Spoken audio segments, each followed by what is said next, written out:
to jump to the new transit, which is going to ensure and give you the guarantee of the best ever years of prosperity, happiness, wealth, health, and everything. How about that, Michelle? And start over, of course. We need to. We have to. Life is move on, and we have to moving forward. If we just stay and just feel poor for ourselves, we're not going to go anywhere, Michelle. We're just going to stay like, oh gosh, more depression, more anxiety, and everything. I wanted you to get up, stand up tomorrow, believe in yourself, and start over. That's what I wanted to do, Michelle. Look at your phone number on the phone list. If you have those toxic people that are trying to or make you to lose and lost everything you had, delete them, remove them. Toxic people is always toxic. They never change. Jealous people that make you to lost everything, remove them. Don't share your information, your heart, your thought, your everything to people that you know that don't like you or they are too jealous. Okay? Yes. Love your hater, but never share anything with them. Let them to just feel that, wow, where she can just find all those power and happiness. I wanted you to prove to every single of or every each of them that you can do it. Okay? Yeah. Look at those that help you when you've been in a very bad position of life, and delete those numbers and names that never ever come back to you or help you or been around you when you absolutely need them. And you will see the power of love and the power of right connection with the right people and correct people into your life will change your destiny. I promise you. Okay. And I know you can, Michelle. I do believe in you. And I know you can. You got it? Yes. Good. So from today, from tonight, Michelle is not telling to anybody I lost everything, because you did not lost anything. You just need to start over. You need to change and challenge to be better, because you want to be better, because a new life will give you the better version of yourself. You have to find the better version of yourself. And I do believe in you, Michelle, and I know you can. Okay. Do you have any other question? We have 2 minutes left. Tell me one word. Give me something that I know that Michelle knows, what she has to do tomorrow, and what type of mission Michelle has tomorrow. Tell me. I do. Do you see anything about relationships? That's exactly what I'm trying to tell you. Everything around that's around you will change. When you change the same or all the negativity and toxic and crazy things from the past. Okay. If you lost someone, will come back into your life. If he deserves you. If he's not deserving you, then don't go after someone that not even value you or respect you. Forget about that person and move on. Okay. Okay? Even if it's hard, but sometimes we have to prioritize ourselves. If you do love someone, this person has to love you as well. You can't just say, I love someone and this person just disrespect and not even actually give it, any time for you.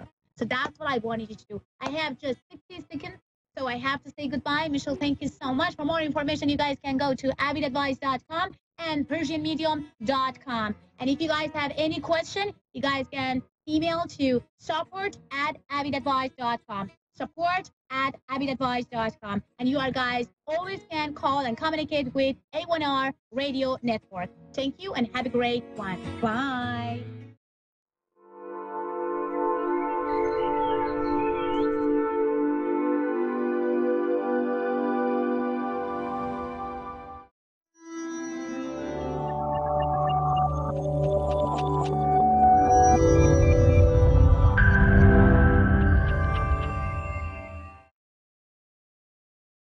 Hi, I'm Stephanie, and thanks for watching Moonstruck.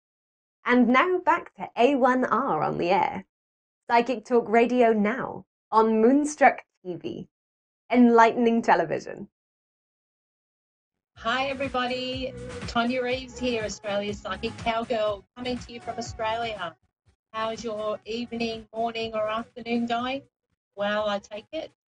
So good to be here and connecting with you all today. Very excited. I don't know about you all, but it's been a fairly full-on week here.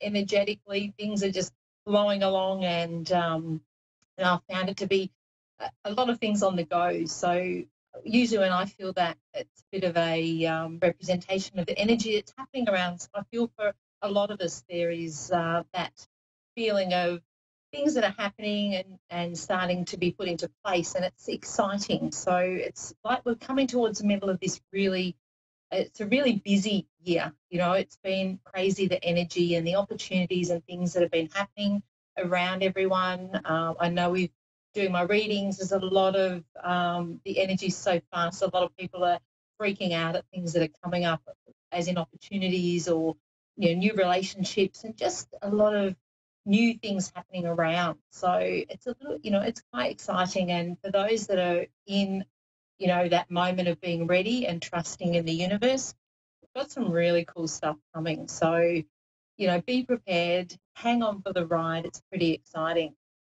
I have to also give a call out today because it's my eldest son's birthday. He's 19 today. So to Mason, big happy birthday from Mum. I got to catch up with him this morning. Very exciting to have a 19-year-old. Quite a proud mother I am. And, yeah, it's been quite a journey, but we've got there, and there's a lot of fun, you know, things that have happened along the way. And I have a great relationship with my son, so I'm pretty wrapped with that. So, yeah, so that was a really great buzz this morning to catch up with him. So what else has been happening? A bit of travel around. I feel like there's not just for me, but a lot of people are putting in place travelling plans towards the end of this year, coming into early next year. Seems like it feels the energy is really supportive of that. So that's pretty cool. So pretty excited with that. So yeah, so that's a lot of fun. What else has been happening? And relationships. It's amazing how people have been, you know, energetically shown different things within their relationships. And I've already got some info for one of my callers here on relationships. So no doubt, I feel like that's caller number 2. So that's what I've written down. But Spirit always gives me a bit of heads up, you know, early on in the scheme of things to get, you know, get the connections rolling. So I always find prior to radio, I'm getting connections already. So it never ceases to amaze me how Spirit comes up with that, and, you know, just to share some great info to help with your guidance and, you know, help give you some clarity around things. There's certainly a lot of people, even more so than ever at the moment, really just regard wanting that little bit more clarity with things, and you know, again, trusting our gut instinct, and for those of us that are in tune and aware of that, which is most of us, I feel now, more than ever, we're all sort of tuning into the fact that we've got that inner guidance available to us, that we're starting to now trust the answers that come to us and be open to them. So to me, that's the best form of empowerment you can have. I know when I do workshops and things, I always say what feels right in your heart, you know, go to that heart space. Sometimes we have to disconnect from all of the things that happen, you know, in our mind, because we, you know, tend to allow that to rule sometimes, rather than, you know, just taking a moment to tune into our gut feeling. And I know a lot of you that watch our live feeds are often, you know, really desperate to get guidance. And unfortunately, we can't always answer every call, but we certainly endeavour to try and get through to as many as we can. And I know just not only myself, but also a lot of the other psychics and mediums that are on the show, you know, open our doors to helping as many as we can. And I have done that a few times via my Facebook page. So Australia's Psychic Cowgirl, you're welcome to message me. Sometimes it takes a little while to get back, but I love connecting with you, and I love getting your feedback. Had some great feedback from my radio show, so much thanks for that. So I'm thinking I'm nearly ready for my first caller. Let's see what's happening at the other end, and let's be interested to see where our callers are from this week. We get such a great array of different callers, so it's always exciting, and it always inspires me from different areas where everyone comes from. So, yeah, so I'm thinking we should be pretty much nearly ready for our first caller. I'll just see what transpires from Dave. Oh, I've got a Tonya. That's interesting. Virginia from I actually can't pronounce that. She might tell Chesapeake. Hi, Tonya. Yes, Chesapeake. How are you? I'm okay. Thank you for taking my call. My pleasure. It's great to have another Tonya. I know, right? Us girls got to stick together, right? Yes. Awesome. Okay, so would you like me to just go through a little bit of what I've got here, or did you have something specific you wanted to ask me, Tonya?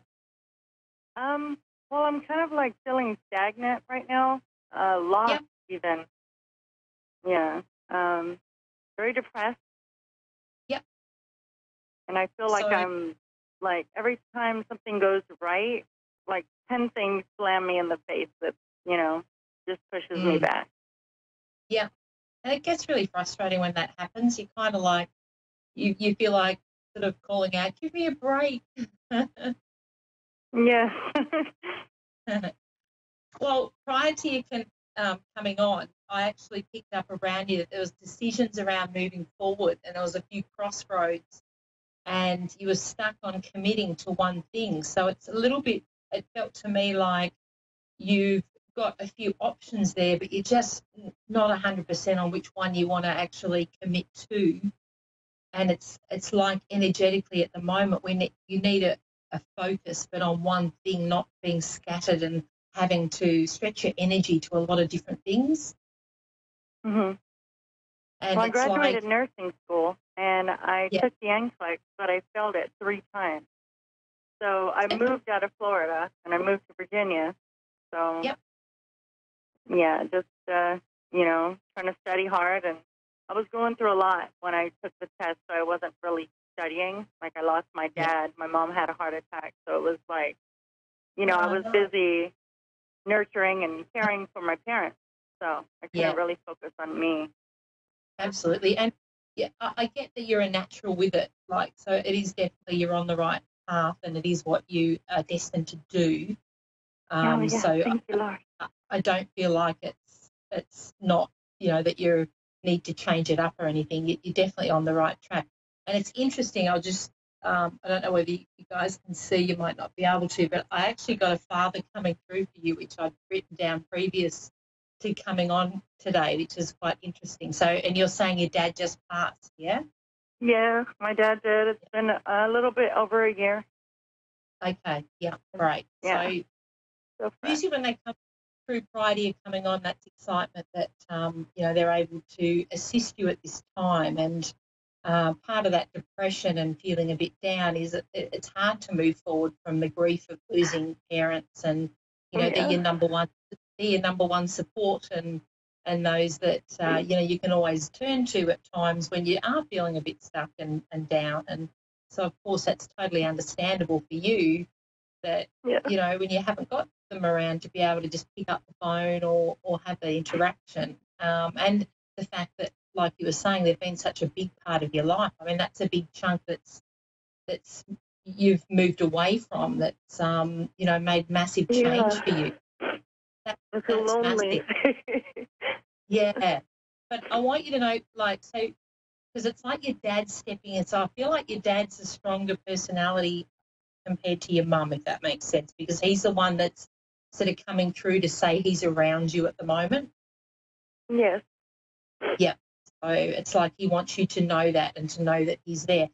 He's also shown me that there's signs that you get that you might, I'm not sure whether there's a little bit of distraction, but where you've moved to, there's things that are moved around, or you tend to, because I feel like he's showing me he moves things. Oh. Right? So it I've noticed that. Yeah, because normally when they show me that. Yeah, that's actually weird. Yeah, we get distracted and we don't realise it. You might just think, I put something somewhere different, or can't find my keys. I'm sure I put them there, but they're not there. they're the kind of things it's like that my dad's spirit, hat. Like, they were on the right side of his urn, and now it's on the left, and I didn't put it there. yeah. So cool, yeah, and that's what he's coming through. So when that happens, know that he is around, and it's like that's his little confirmation to you to say, hey, I'm here. So you can still talk to him, and you can still ask him for help, and you can certainly ask him to give you signs, because he is there. You know, he's there for you, and he wants to guide you. And I feel like it's like he's coming through showing me you're going to smash your next exams. You will rock it through them and do really well. Oh, thank you. I really need that in my life. Yeah, and you deserve that. You're a gorgeous It'll be my soul, dream come true to do that. Yeah. But it's also for you a butterfly. Like I was just seeing constantly a butterfly and spreading your wings. So it's just having that bit of confidence and self-belief that you can do this, but you've also got your mum and dad up there that are behind you 100%, and they can move mountains when they're in the spirit world, and believe you me, they will. So don't feel alone, and know that you are guided, and it is going to be a great year for you. It's just we're sort of hitting May, so I feel like come July, there's going to be a big shift up for you where you're going to go, yes, finally things are working out. Yes. Oh, thank God. That's when I can take my NCLEX here. Yeah, absolutely. And just, you know, like just from July on, it'll be fairly full on, but it's like all the yeses will come through. So it's kind of, I want to say a little bit with some of the things that haven't panned out as you've anticipated, just trust that it wasn't the timing or it wasn't the right moment for that, and that's why sometimes we get these no's, even though we energetically think, yes, I'm ready. It's almost like the universe goes, no, you know, it's like, no, that's not for you now, and you think, yes, it is, but it's only that's me. Yeah, and what is meant to be will always be, and the more you trust and release that outcome and say, okay, I'm open to what comes to me. You've got your mum and dad up there bringing to you what is needed at the right time, and the more you release the attachment to the outcome, the quicker things will start to fall into place. So it's like that little bit of a deal with the universe that we have, that I trust you and you trust me, and we will move forward together. I love it. Thank you so much. No, my pleasure. You have got great things coming, and I even see a holiday. There's a travel towards the end of the year for you as well, so that's going to give you an extra boost. But I'm going to go to Guam. Yeah. It's like, oh, there's a holiday, there's a vacation. Yeah, we call it holiday over here. I get it wrong all the time. Dave, usually it's vacation over there. So yeah, visit family. That'll be lovely. It's like the vacation will come just at the right time to, give you that well-earned rest after a fairly full-on second half of the year. So, just trust in that and know that you will be guided to the right things, and, you have your family and spirit. So, and it's so lovely for them to come through, and for your dad especially. There's also something around water. So is where you've moved around water, or did you spend time with? It's close to Virginia Beach. Okay, yeah, cool. It's like he's saying that. So I feel like there's something there where he enjoyed the beach, or you two spent time near the water. It's something that's sacred to you. Yeah, we're going there tomorrow. Yeah, cool. So, he'll be there with you, and they do join you, especially in things they love to do in life. So just know that he'll be around, and look for the signs, I want to say, too. I will. I just noticed that when you said, like, things are moving, it's because, a lot of different things were, and I was thinking to myself, like, did I put that there? Or, maybe one of my sons did it, but, yeah, that's weird that you said he's doing it. My dad. Absolutely. And the connection that you had with your dad, the closeness, he will move mountains for you. So, it's he's doing that up there, and that's why, it takes a lot for them to come through and physically move things for you, but it's like he is doing that to show you that, you know, that he is around. And especially when you're feeling a bit down and stuck, you know, that's really one of the things that really, you know, sort of really make things as obvious as they can so that they can let you know they're around. And for him to do that's really a massive thing. So it's a great testament to you and to your relationship with him as well. So I knew he would. I knew he would. Yeah, that's lovely, and it's lovely that you can come to that realization. That's really good too. Yes, thank you so much. My pleasure. Now I'll be even more happy when I see things out of place. I'm like, thanks, Papa. Yes, you won't be saying, am I going crazy? I know. We're like, okay, Daddy. I love it. Thank you so much. My pleasure, Tanya. Lovely to connect with you. I'm sure I've got somebody there waiting. Tanya. My pleasure. Have a wonderful night. Okay. Who have we got next, Dave? Evelyn, New York City. Yes. Hi, Evelyn. How are you? Hello, I'm fine, thank you. And yourself? Really good, thank you. Okay. Thank you for ringing in. This is exciting. Awesome. Can I ask you, because I had a really strong thing about relationships, is there something happening around you with relationships at the moment? Yeah, family dynamics. Huh? Because I've got, like, for caller 2 here, I've got love relationships, time for fun, new beginnings for you. So it's like there's an excitement around relationships at the moment for you. A love relationship? Yeah. Not really, no. Are you with somebody not, currently? Not that I know of. It could be in the ruin, but... So you're not in a relationship at the moment? No, I'm not. Okay. Well, this is like this relationship. I'm divorced. Okay. So you're not out there dating at the moment? No. Too busy.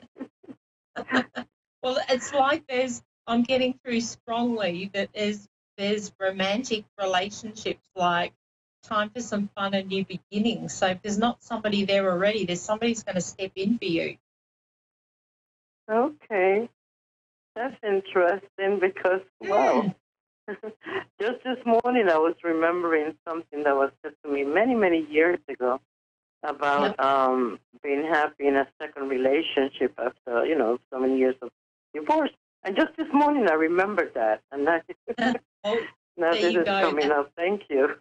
Yeah, that's a definite sign. And it's like there's an excitement around that. So I feel like somebody's going to sort of, I want to say like magically appear, but it's like it's not something that's how could you put it? Whether you're going to meet through somebody else or it'll be quite a casual coming together in that it's not a definite, like a setup. It's just a situation where you're going to meet this other person. But it's like they're going to be very much in alignment with you, I want to say. Oh, that's nice. Uh-huh. Yeah. So that's very nice. With the new beginnings also, has there been movement? Have you just moved somewhere from where you were living? I'm not planning to. I just came out of a nursing care facility because I had knee replacement, so I was there for quite a while, 10 weeks, so I moved back home. Okay, so you're back in your home now.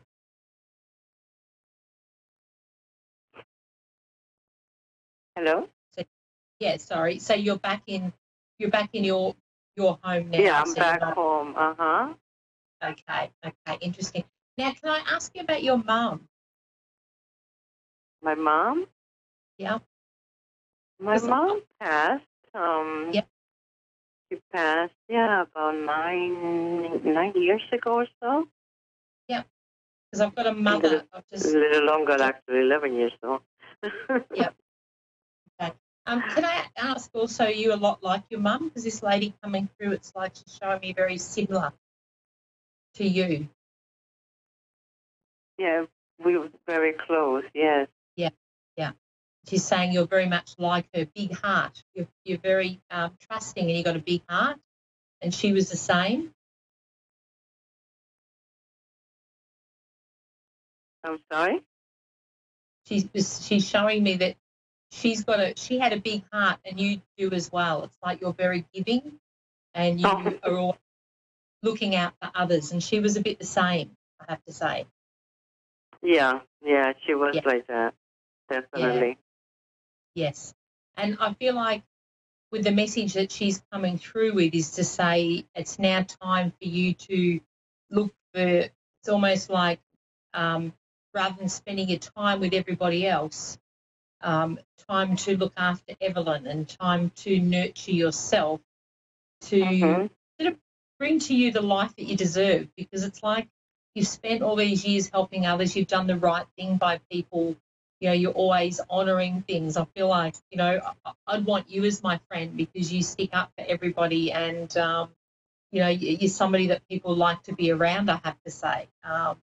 You've got a really great vibe and people want what you have, but it's almost time for you to spend time, you know, and I want to say to you too also to say no now and then, because I feel like your mum's coming through with that, like she never said no either, and that's something that tends to compromise what you want to do. You end up putting your needs to the side and you're honouring everybody else. Because you've got a lot to give, but it's like it's time for you now to look after Evelyn and time to, you know, spend time doing what you love to do, because there's things that you've stopped doing. And obviously, I suppose with being, did you say it was your knee that you've had work done on? That I don't know. I'm really having a difficult time of hearing. I don't know if it's my ear or we might have a bit of a I know you just asked me a question. Did you, where you had your knee done, so you've been away from home before you came back, yeah? It's been a while sometime. Well, when you were saying that you were away, were you had some surgery or something and you were having rehabilitation? Oh, yes, I'm sorry. Yes.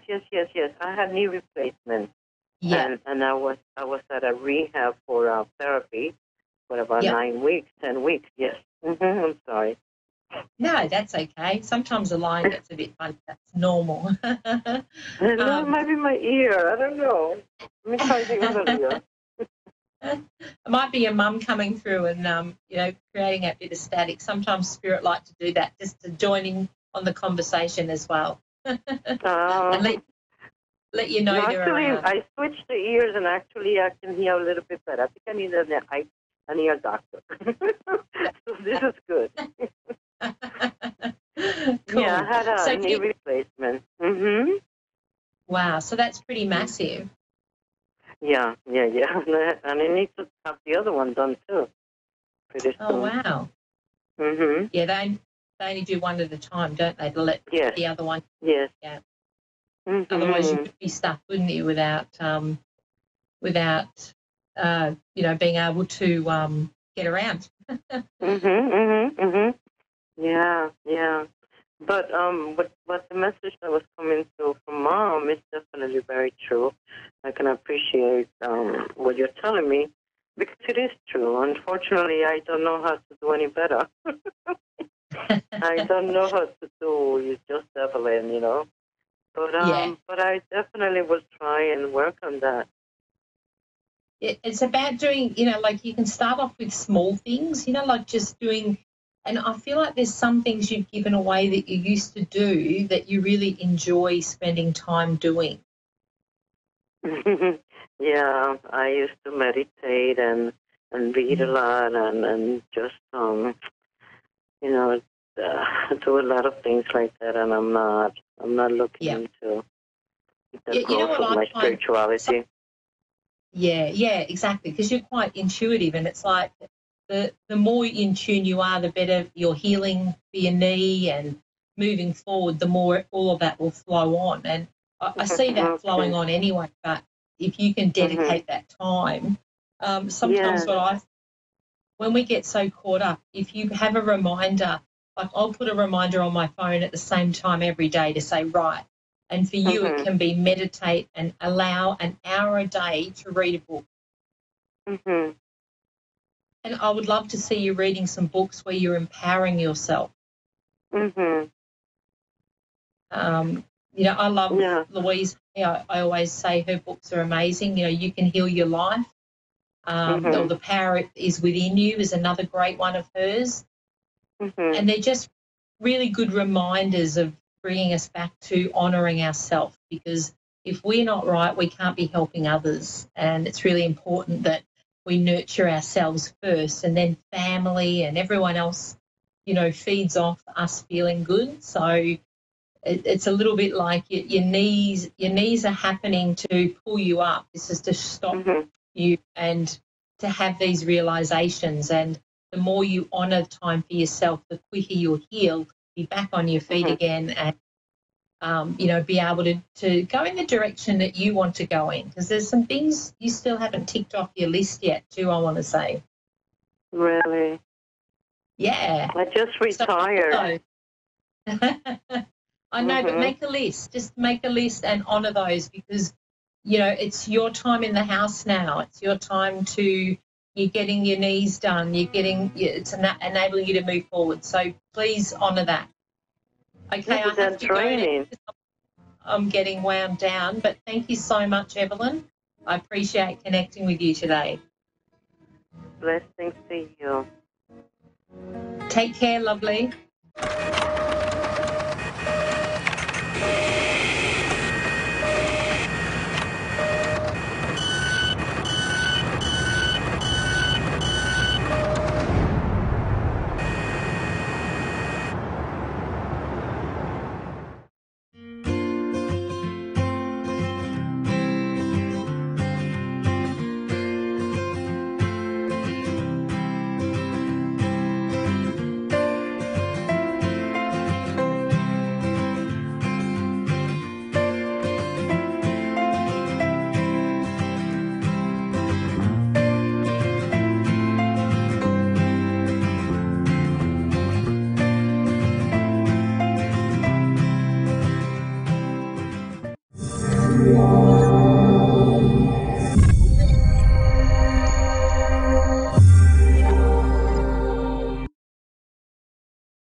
To A1R Psychic Radio here on Moonstruck TV with Amanda Hall Psychic, all the way from the Gold Coast.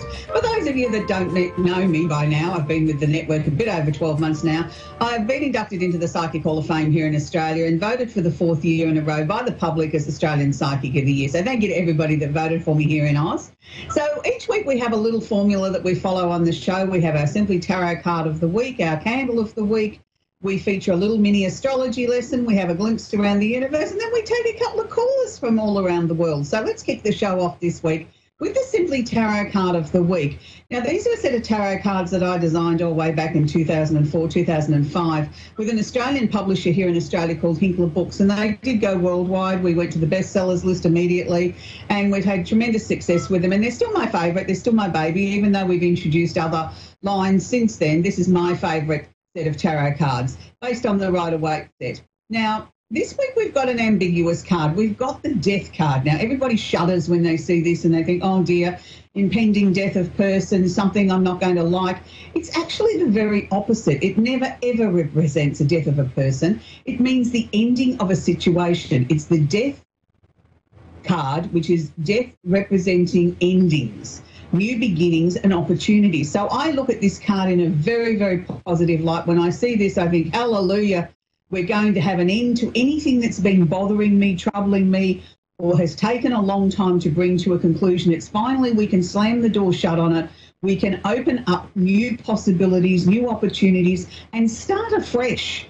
And I really find this card a very refreshing card, even though a lot of people don't particularly like it.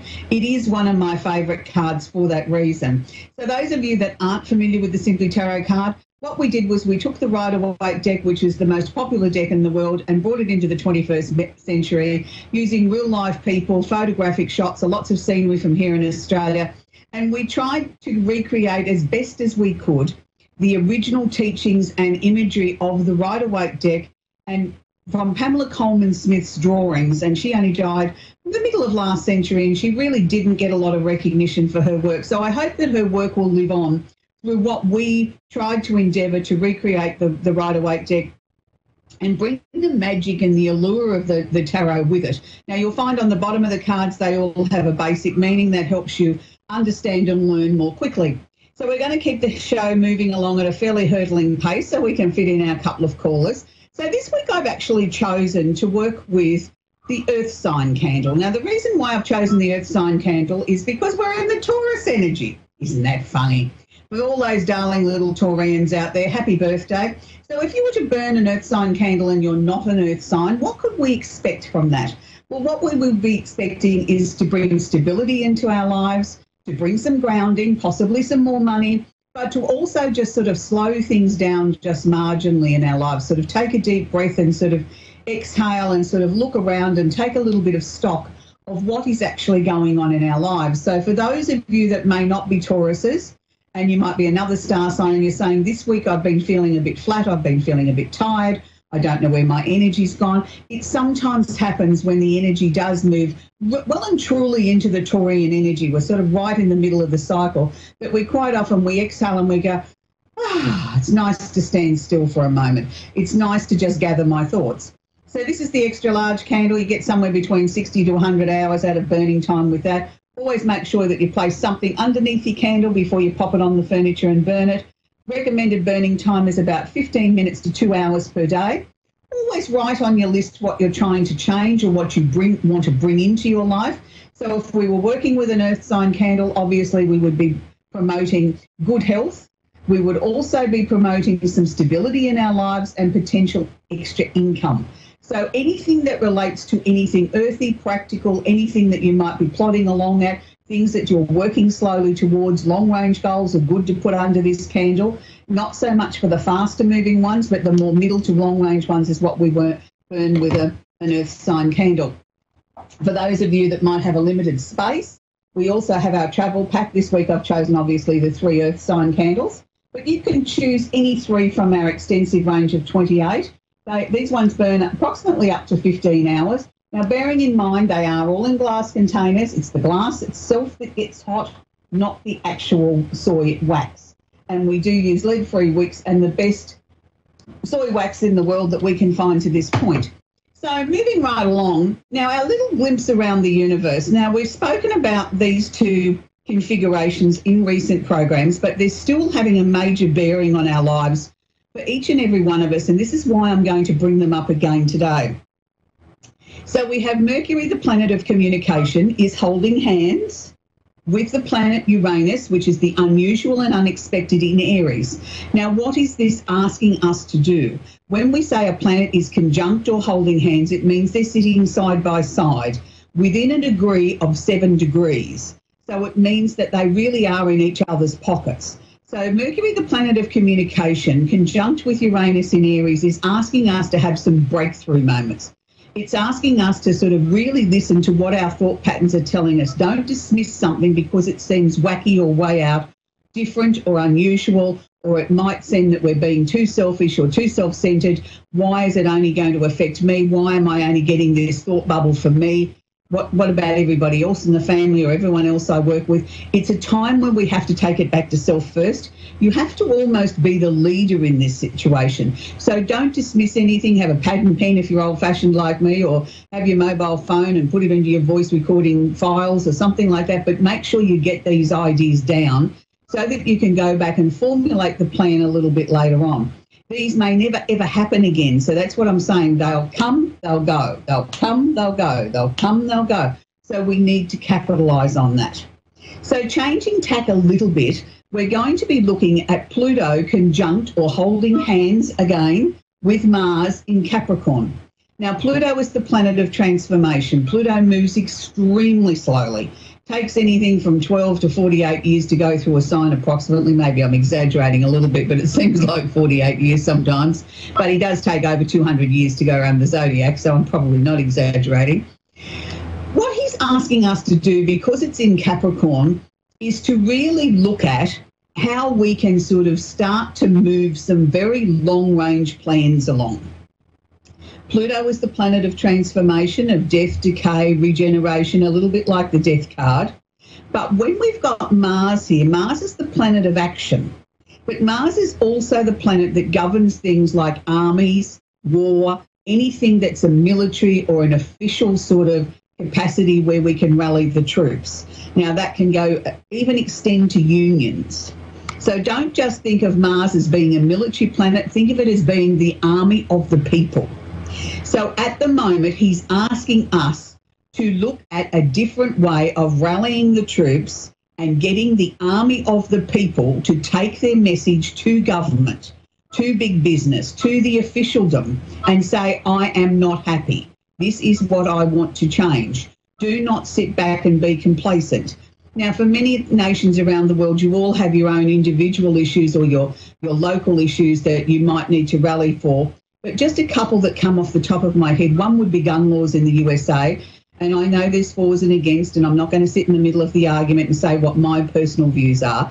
But that's a classic example of taking the message out in a different way, of rallying the army of people in a different way. And we've seen that with the youth in America, taking it to the older members in the community and saying we're not happy. Here in Australia this morning, we've had a rally in Melbourne, which is the capital city of Victoria, where the unions are all joining together. Every single different union under the Australian flag is sort of all marching together for workers' rights and wage theft.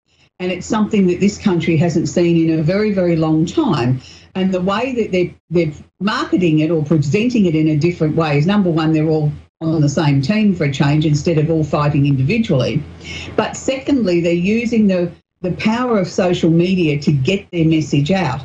So you can see how these things work in real life action. You may have a different action that you need to take, and it may be something that's very personal and close to your heart, where it may only be the rally of your army of 3 people. That's okay. So we're going to move along now, and I'm really excited to sort of bring, each week I bring you a little mini astrology lesson, and it came to me a couple of weeks ago that we've covered some of the basic areas of astrology, of the planets, of the houses and the energies, and how the moon works and how Mercury works through the signs, and we've done love and we've done a little bit on health. And I thought, well, maybe we might mix it up a little bit. And now let's work on some famous singers, because I really think we've got such amazing talent around this globe of ours. And I'm going to feature a different singer each week from a different star sign. And I will take it in turns, working with the zodiac, working around the zodiac, and we'll have 1 week we'll have a male in that sign, the next week we'll have a female, until we've completed the 12 signs. Now, some people may no longer be with us. That doesn't diminish their role in history and what they brought to the music industry. It just means it's time for us to honour them as well, not just the living. And I'm really excited this week to kick the show, this new series off with David Cassidy. Now, for a lot of women around the world, he was our first in love and our heartthrob and everybody that we all fell in love with and wanted to marry when we were teenagers. And it was very sad and very tragic last year, the passing of David Cassidy at 67. I was really quite shocked when I heard that he was ill. He's always been one of my personal favourite singers, and he was somebody that I found very inspirational. And it was only when I started to do the research for this section did I realise that how he didn't really finish his career, which I knew he didn't, at the end of the Partridge Family after 4 years. But that's, I think, where most people remember him from, as Keith Partridge in the Partridge Family, that beautiful musical television sitcom.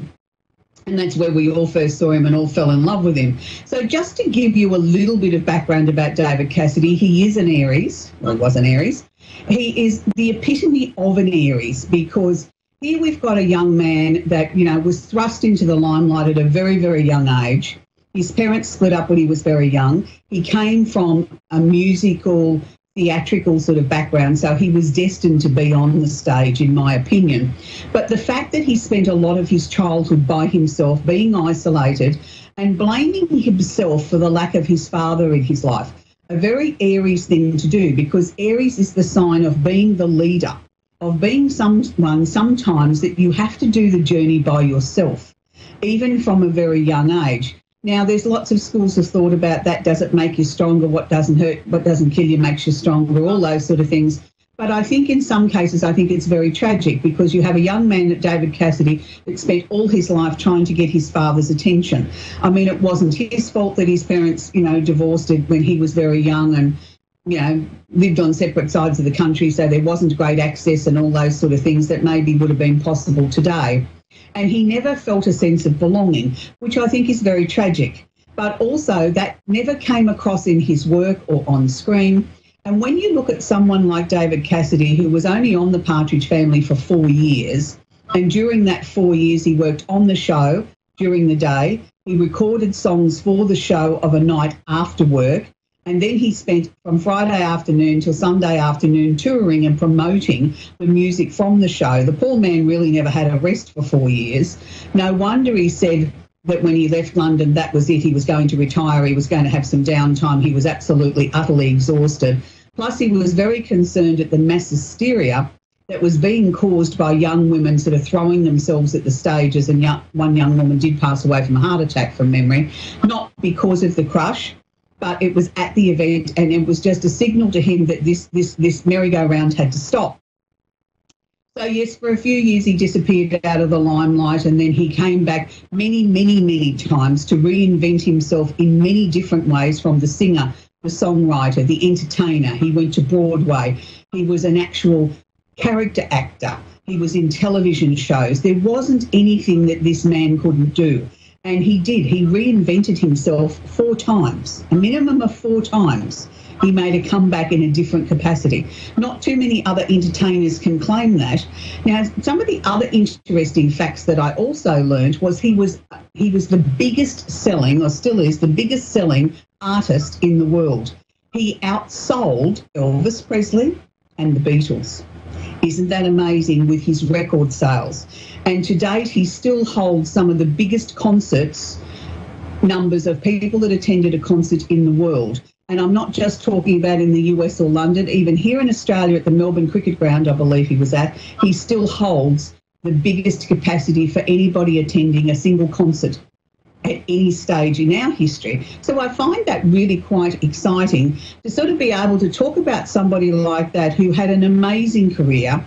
And for those of you that don't know, he did die of liver failure because he did become an alcoholic, but he also battled Alzheimer's disease, as his mother did. And he always stated he never wanted to be the point where he was unrecognisable and nobody could communicate with him, and that he wouldn't be able to recognise anybody. So I think it was in some ways a blessing that he went sooner rather than later, as the illness was starting to take hold. And yes, it was very obvious that Alzheimer's was starting to kick in, but he still had a beautiful heart. He was still able to captivate an audience. And if you ever get a chance, go back and have a look at him on YouTube, on his final concert, where, yes, you can still see the brilliance of the man, but you can also see the early stages of this disease starting to take hold. But everybody that knew him and worked with him spoke very highly of him, of being the consummate professional. He was not into drugs, alcohol, or anything illegal in the time that he was in the teeny bopper set.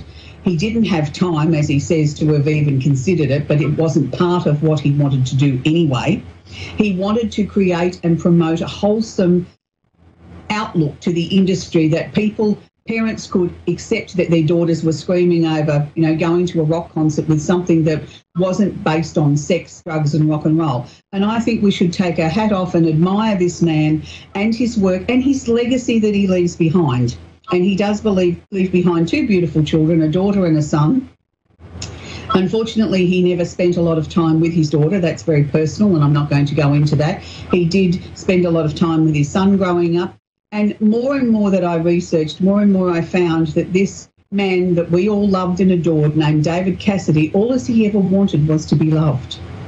And love seemed to elude him. I'm not saying women weren't madly in love with him around the world, but for him to find personal happiness and joy only happened a few times in his life.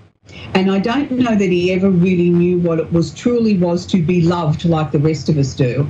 And I think that's a terrible tragedy, because I'm sure there's many a woman around the world that would have happily married him and made the perfect wife.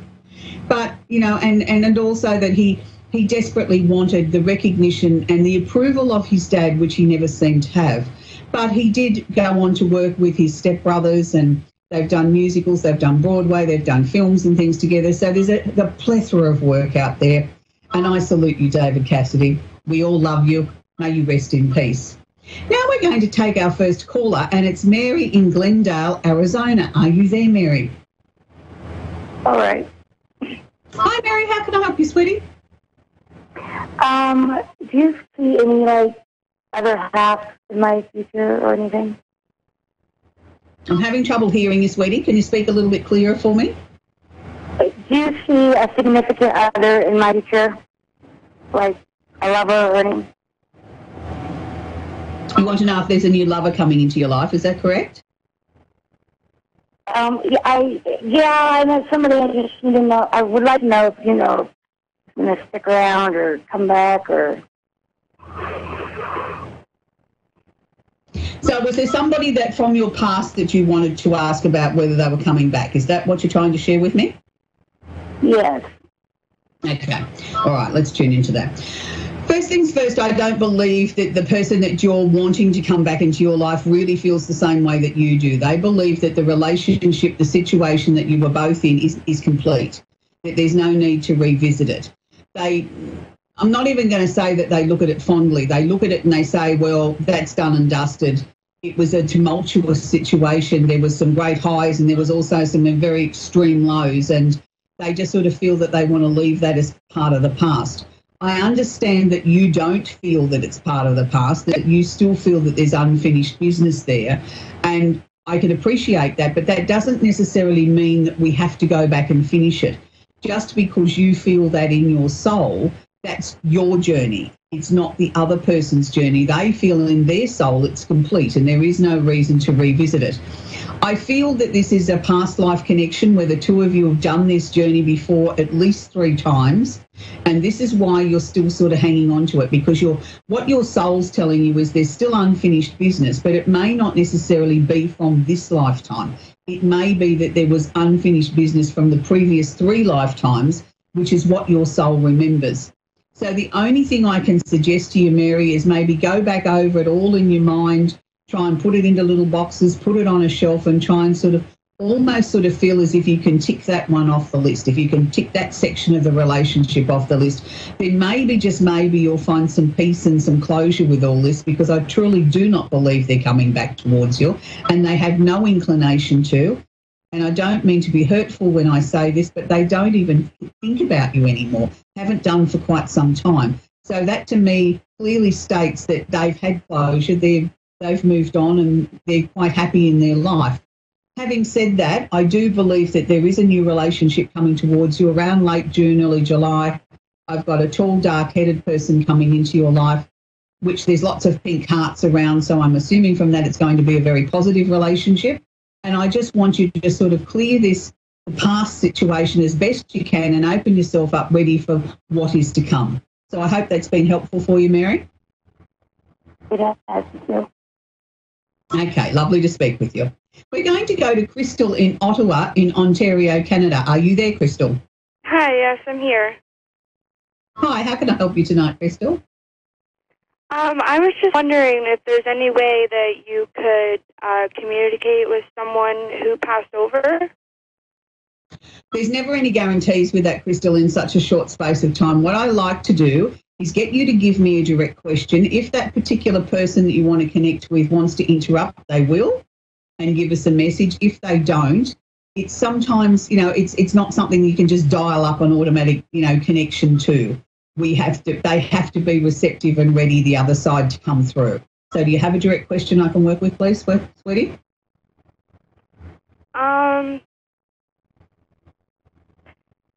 I just basically want to know how my brother Christopher Merkley is doing up in heaven. Okay, but again, see, that's you're asking me to try and connect directly to Christopher. He may not be ready to make that connection. I mean, I can assure you he's perfectly fine up there. He mightn't want to be there, but he's perfectly fine there. There's nothing that you've got to be concerned about. What he would probably more prefer is, do you have something that relates to you that he can help you with? Okay, I understand what you mean.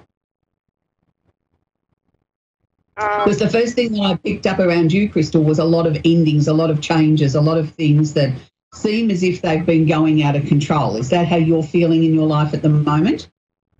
Yes, that's correct. I've just been struggling with whole passing in general. Of course you are, sweetheart, of course. How long ago did Christopher pass? Yeah, it's really hard. I get all these flashbacks, and it's just of really course, hard. My darling, and you will get that for some time, but has it only been a recent passing with Christopher, like the last 12 months? Was there a recent passing? Yeah, was it only recent that your brother went through to the other side? He passed away in August on the 22nd. Yeah, well, that's the last 12 months, so it's been less than 12 months, yes. Yeah. Yeah. Yeah, because the energy that he gave to me was it was really fresh. It was really new. Anything under 12 months usually is shown to me in that way that it was only like yesterday. You know, it's just so quick that everybody's still adjusting to, you know, the shock. He keeps telling me there's 2 question marks around his passing. Are you questioning how he passed or something in relation to how he passed? Well, he passed away on like an ATV. He was on a 4-wheeler and ran into a van, and I'm just curious of what the person in the van did, like while he was waiting for the ambulance to come for my brother. He keeps telling me it was an accident. Whatever caused his death wasn't meant to be that way. It wasn't something that he didn't deliberately set out to take his own life. I'll put it that way. Okay. So whatever transpired in the reasons, whatever he took or did or didn't do, it was at his home. He's telling me very clearly it was at his own hand. Nobody else intervened or caused it or created it or enhanced it. He was totally responsible for it, but he's also telling me that he did not intend this to be the outcome, and he wants to be very clear on that. Okay. And he wants to be very clear that nobody could have done anything more than what they did to change the outcome that happened. Everything that could have been done, humanly possible, was done. From anybody that was around him in the time waiting for, you know, emergency services and everything like that, everything that could have been done and some was done. So you can rule that out. It certainly wasn't foul play. It certainly wasn't deliberate, and it certainly wasn't your brother's intention for this to have happened. And he keeps telling me you've struggled with all these what ifs and what this could have been and what that could have been.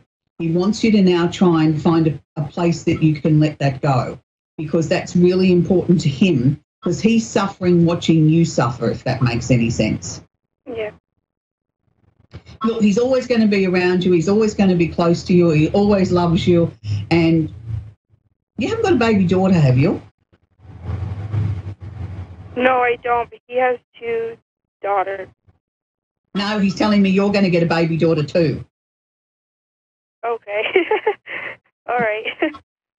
I don't know when, but he just said to me, you know, tell her about the baby daughter that's coming. And he's really excited about it. He's nursing your baby daughter that's yet to come. That doesn't mean you've got to go out and get pregnant tonight, sweetheart. I'm just telling you, he's excited. May I because please ask you one more quick question daughter. before this phone call ends? What, darling? May I please just ask you one more quick question before this phone call ends? Yeah, sure. So I just got diagnosed with a stomach ulcer, and I was just wondering, like, about the healing for that and stuff like that, if things are going to get better, if you can see if they're going to get better. Okay, technically we're not allowed to answer health questions, but what I can tell you is he's showing me that you've got nothing to worry about. Now, that's coming direct from your brother. That's not coming from me. So technically that's how we can answer that. So he's just telling me that everything's going to be okay because he's given me the big thumbs up. Okay. Okay, so I think you've got to learn to have a little chat with him of a night before you go to sleep and have a big chat and say, I love you and I miss you and I'm, just keep being with me. Anyway, that's where we've got to leave it. The show's just about to wrap up. I'd like to thank everybody for watching us. We'll do it all again next week. So if you want to purchase anything or get a book a reading with me, head to my website, www.amandahallpsychic.com.au. Don't forget to type radio in capital letters in the coupon box and you'll get a nice little surprise there. And if you want to head to my website and sign up for our free newsletter, when you join our free newsletter, you're actually eligible then for a free astrology chart valued at $30 that will be emailed to you anywhere in the world. So I'd like you to extend that opportunity to all our viewers. Tell your friends, it's totally free. Everybody gets a free astrology chart. You're under no obligation to buy anything. We just like to have you as part of the Amanda Hall Psychic family here in Australia. So until next week, have a great week. I hope you enjoy whatever you're going to be doing, and bye for now.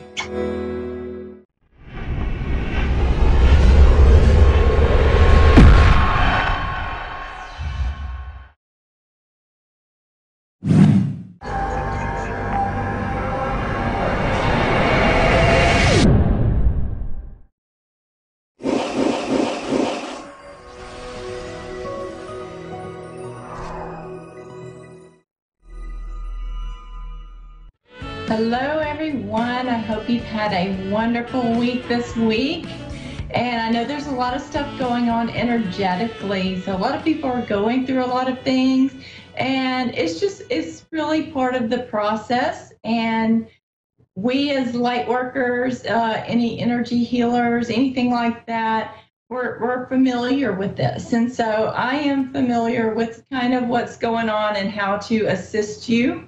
So that's what I am here to help you with in any way that I can. So the name of the show is Energetic Alchemy, and the reason for that is everything is energy. I work energetically with people all over the world, and so I am here to help you as well. And I'm going to be taking a caller today, and just a little helpful hint with this: when we're working on something, if you've got an issue going on, it works for you too. If you kind of intend for it to help with whatever you have going on, it'll help do some clearing and healing around that for you. So I've had amazing results, been getting amazing messages from people about the shows, them watching the shows, and it has helped them so much, and I'm really grateful for that. I'm so happy that this is helping. So that's the intention, that it help you, and just be open to receive, and it will definitely help you out there. So I am happy that like I said, that this is working out. And always go to, if you have any questions about me, if you want to talk with me about anything that I do, you can contact me. Go to my website, ChristyWarnick.com. You can check out my Facebook page, facebook.com/ChristyWarnick1. Christy Warnick and the number 1. And so I have with me here Judy. So she's in Kansas, and I just want to welcome Judy to the show. Hello, Judy. Hello, Miss Christy. How are you today? I am good. I'm so happy to have you here with me today. How can I help you today? What's going on? Well, I've been having this issue with my arms, like my hands go to sleep on me in the middle of the night, and sometimes when I'm working on the computer, I don't know if that's anything you can work with or not. Yeah, anything can energetically be worked with, and if we need to do something further, I'll let you know. Is there anything else going on that might come up during this that is another priority for you as well? We can kind of work on a couple of things and see what we can do. Well, something I personally have been working with an issue. It's getting worse as I'm getting older. It's called clutter. And I didn't used to be cluttery, but I am now like my grandma. And I'm trying really hard to work on that. So I don't know if that's something that's a family tradition or if something I can clear to stop doing that. Okay, so let's start with any type of health issue. I'm testing that's going to be your priority for today, and then and if we have time within the 20 minutes that we have, basically, we will get to as much as we can possibly with this. Okay, so first of all, I always like to start all of my shows off with doing just a generalized overall clearing for any energies in or inside, around, or really that are unwanted, unneeded, or unwelcome that can be removed at this time, whether they be negative energies or any other energies that just don't belong. We're just going to ask that those be cleared out. So I usually do mind, body, soul, and spirit, all levels, all layers, all bodies, inside and out, all around, and just do a generalized clearing around that. And that's just sending out anything that is not of the light, that doesn't belong. So I like to create a kind of a sacred space here so that you know that I'm fully connected to that highest source, and we only allow in what is of the highest light to help with this, okay? Thank you. All right. And we'll just do inside and out and all around your home or the space that you're in, all the way down to the center of the earth, as far around as possible and as far up as possible, clearing out any and all spaces. All right. Saint Germain's been coming in pretty strong for me this week, so he's definitely ready to assist with this today. So we'll just bring in that violet flame. All right. Okay, so let's check and see as far as your issues with your hands or your arms kind of going numb, like when you're sleeping or you sit at the computer, things like that. So let's see, from a 0 to a 10, 10 being completely healthy, okay? So we're going to do it that way. 10 being completely healthy. So where are you at on that scale of 0 to 10 with that being the issue? So we'll have a starting point. We want that to be a 10 out of 10, completely healthy for you. So let's see where you're at. At night, I would say it's a 7. Okay, so on let's see. Other times during computer work or something, I would say it's 3. Okay, no, so wait, that's the other way around. Yeah.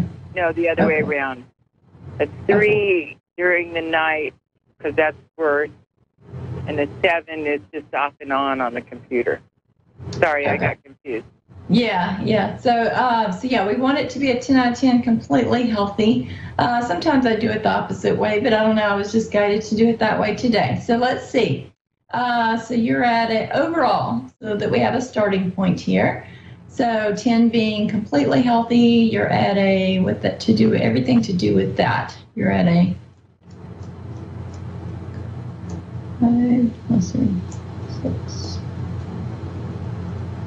Between a 5.5 and a 6. So that's okay. So how to get that to like 100%, a 10 out of 10? What is the priority for you with that? So let's see. And like I said, anyone that is watching or listening in with this, if you have something going on, you can just ask and intend for these energies to help you as well. So let's see. What is the priority? Something to remove. What is that? Leaves? No. Programs? Yes.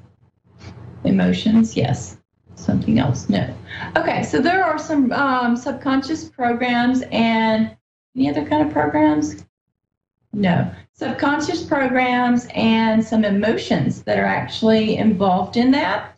So it's creating, and I'm seeing that it's kind of connected in with the on your back, the cervical area, but it's a little bit lower than that. So it's the lower cervicals and the thoracic area.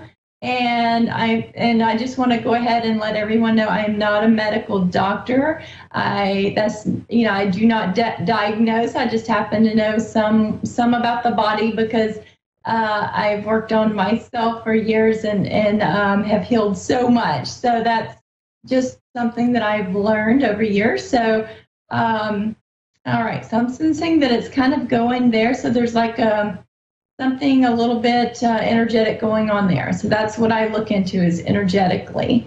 So, all right, let's see. To resolve this, something to remove the programs. How many programs? Let's see, less than 10? No, less than 15, yes.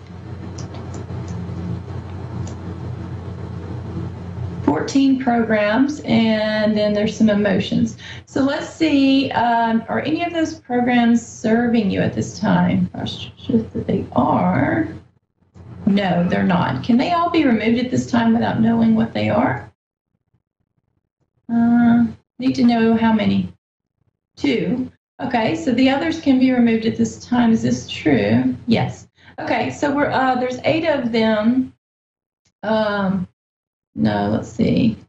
Okay, so any and all that are not serving you, truly not serving you, we're just going to ask that those be removed and resolved on all levels now. And so this will work for anyone else that has anything going on, that has any types of beliefs or programs that are no longer serving you. So this will just kind of clear out some of that for you. Okay, so moving, resolving on all levels, those.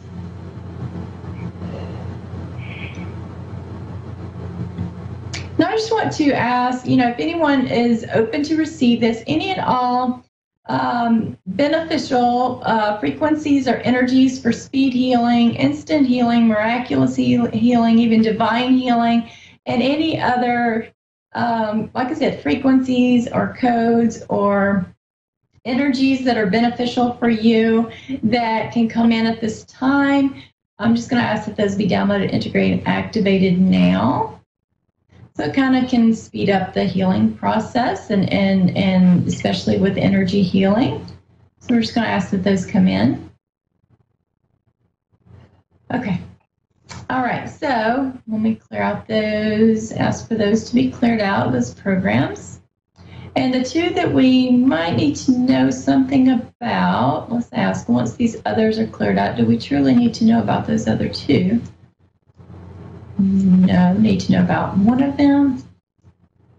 Yeah, one of them. Okay, so after these are cleared out, it's only one that's going to be left over that would need to know something about. So is it something to do with an emotion? No. Something to do with healing? No. Something to do with almost like a stressful situation. Is it anything to do with work? No.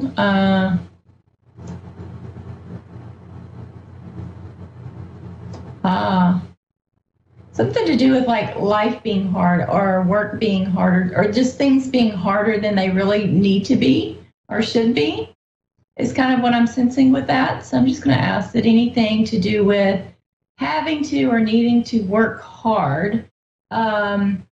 Of course, you want to put forth effort and take actions and working is good and all of that, but it doesn't always have to be hard. Those are just some old programming from growing up, and you have to work hard in order to make money. You have to do this or that when you can really do your best, and it doesn't have to be hard always. Okay, so there's some programming and beliefs around that. So I'm going to ask that those be removed and resolved on all levels. Does that kind of resonate with you? Something maybe that you feel you may have had or believed or heard at any point in time? Yeah, I'm not sure if I really, yeah, I think so. And like I said, it's not really something that you may believe in now, but it may have been something that you've heard or maybe something that even some programming that has come in that you were maybe even born with, believe it or not. So, so we're just going to clear out any of those that are not serving you. And just bringing in any that would make things a little bit easier, especially when it comes to healing, when it comes to earning money, when it comes to abundance and prosperity, things like that. Things can be a little bit easier, without being like really hard. So we're just going to ask that be corrected. Okay. I'm just going to ask that any and all downloads that will help to resolve this for you. There are some frequencies and some new beliefs that are wanting to come in to do with healing and to do with abundance, prosperity. Okay, so those are the main ones that are wanting to come in at this time. So I'm going to ask that those be downloaded, integrated, and activated. Any and all that are for your highest and best good. Just bringing those in. And any and all that help with emotional release, releasing any and all emotions that are no longer serving you. I can ask for those frequencies to be downloaded, integrated, and activated now. We're just going to clear out any and all emotions, hidden emotions, any other kinds of emotions, known and unknown, said and unsaid. We're just going to ask that those be released now that are affecting this for you. Clearing those out. So if you'll just take some deep breaths and just let go and release.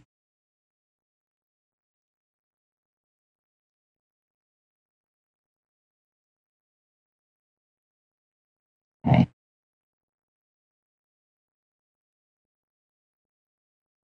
All right. I just want to make sure that all of your systems and subsystems are fully downloaded, integrated, and activated.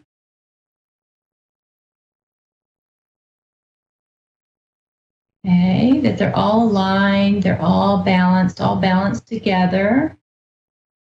We have emotional release. There's like an emotional release system, emotional detox system. So there's all kinds of emotional systems. I just want to make sure that all of those are functioning properly for you. That you have all the healthy blueprints for all of those as well. Okay.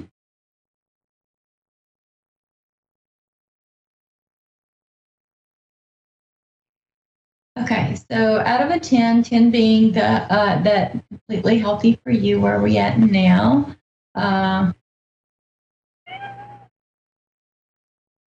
feeling really light, and I feel like there was like a real release of a cloud that was over my being that I didn't know was there. So I would say 9, 10. I feel good.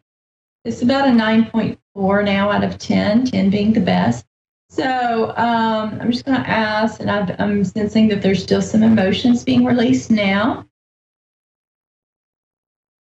Okay. Okay, so I'm just going to ask that continue to be working, that they continue to work on that, any and all of the that highest source or any and all of your divine beings that you believe in, that you, invite in. We're just going to ask that those continue to assist with that. And I just want to check on, is there anything to do with cluttering that's maybe inherited for you in any way? No. Any type of, what is causing, creating, or contributing to that for you at this time? Is it something that can be created? No. Canceled? No. Removed? Yes. Beliefs? No. Programs? Yes. Emotions? No. Something else? Yes.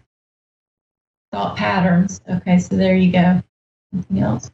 No. Thought patterns. Thought patterns are something, it just runs over and over again in your mind. So let me ask, is this in any way generational or was passed down in any way from like ancestors or anything like that? Yes, it was.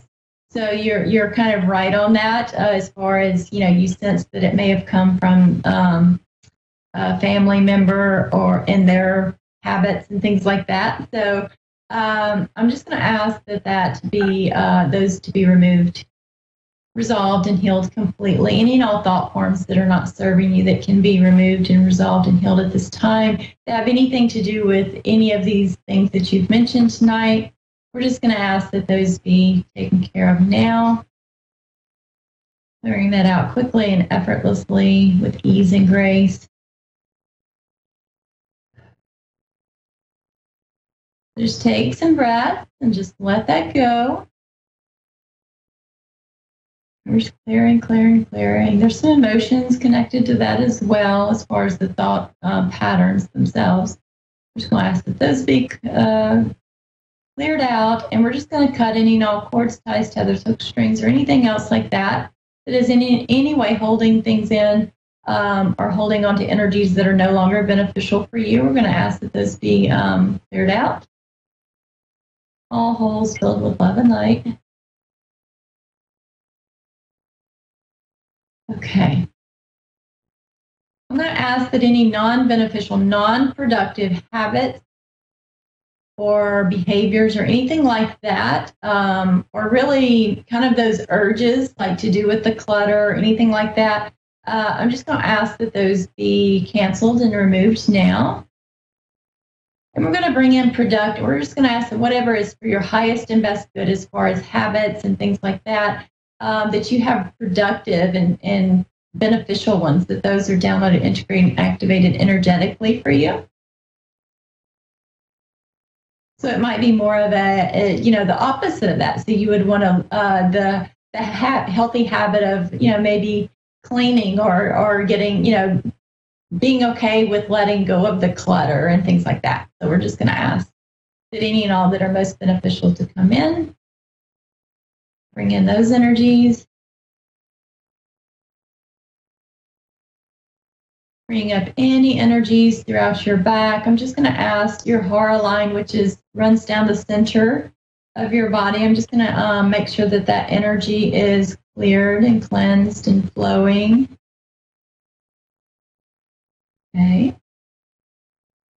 And let's see. I'm going to make sure that your spirit access portal is fully opened and cleared so that your spirit can be more fully in your body.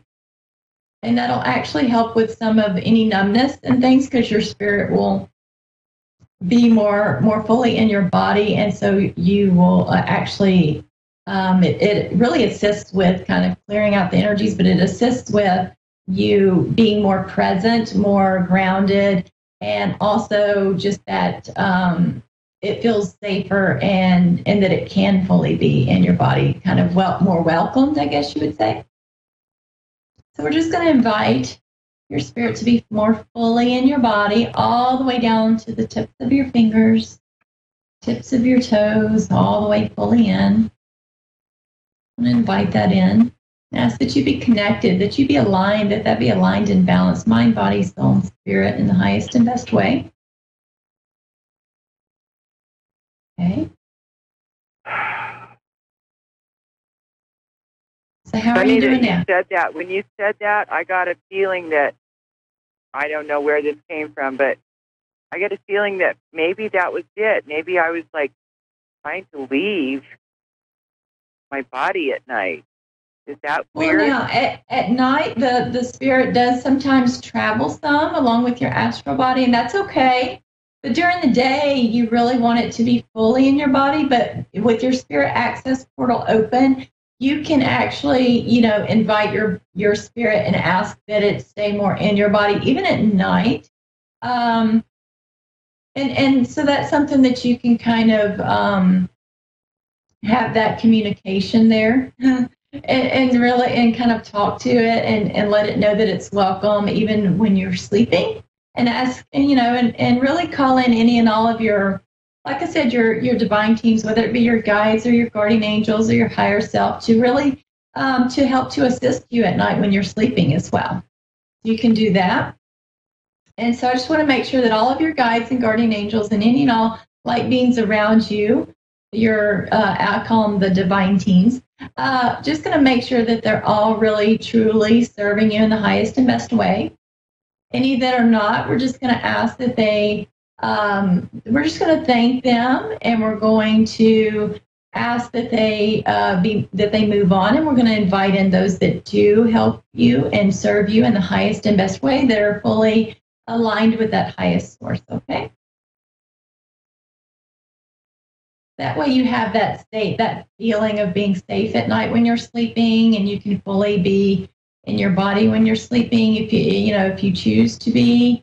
And I feel that that's really going to help you at night. And also working with the computer, you can ask that your frequency automatically adjust more to the computer, and that might actually help you some with as far as energetically with any types of electronics and computers. So, all right. So let me see where you're at energetically as far as the arms and the hands that you mentioned. Out of a 10, 10 being where we want it to be 100%. 9 point. Well, it's about a 9.9. So that's pretty good, and it's still processing. So we're just going to let all that kind of settle in. And please let me know how you're doing after the show, and maybe in the morning how you slept last night, if that was helpful for you during the night. And I'd be happy to hear back from you. Well, thank you so much, and I love listening to your show. Okay, and I'm just going to wrap you around and surround you in cocoon you in a white light, and just put you in a calming bubble, a healing bubble at this time, and ask that all of this continue to be resolved, okay? Thank you so much. I hope this helps others as well. Yes, it was meant for anyone watching, and it'll be on the replay too. So if you want to go back and actually get even more clearings and more healing with this, that would be beneficial for you as well. So that'll be posted tomorrow morning, okay? Thank you. Thank you so much, and let me know how you're doing with that, okay? I will. All right, thank you. All right, everyone. Thank you all for being here and joining me again this week. I do hope this was helpful for you. Go back and watch the replays of the previous shows. I've gotten so many messages and comments, and I'm so grateful for those. So happy that it was helpful for you, and that it continues. I've uploaded all of these to my YouTube channel, and feel free to subscribe to that. I need I think it's 15 more subscribers so I can really personalize my YouTube URL. So go there and feel free to subscribe to that, and you can have access to all of my videos. There's plenty of them there. They all have different kinds of energy healings and clearings and different messages with card readings and things like that. Be sure to tune in to my Facebook page, facebook.com/ChristyWarnick1, and I'll be doing some other shows throughout the week. Not here, but on either my Facebook page, or I have other pages that I do those from, and I welcome you to join me. So I look forward to having you all back again next week. I will be working with someone each week, and I look forward to you all joining me. And like I said, go to ChristyWarnick.com if you feel that you have something specific that you would like to work with me on. I'm happy to help you, and you can schedule a session there. So you can go to my sessions tab, and there's programs and sessions there that are available, and I look forward to connecting with you all. Thank you so much for being here. See you all again next week, and have a great week and weekend. Thank you.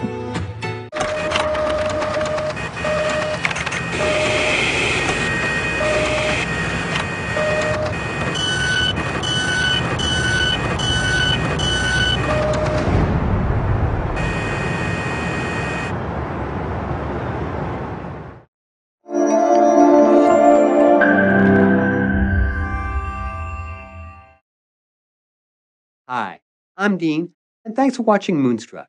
And now back to A1R on the air. Psychic Talk Radio, now on Moonstruck TV, enlightening television. Hello, everyone. I'm Colleen Vanderzijden, and this is Creating an Inspired Life. I'm so happy to see you and be here with you today. I've got a great show planned as usual.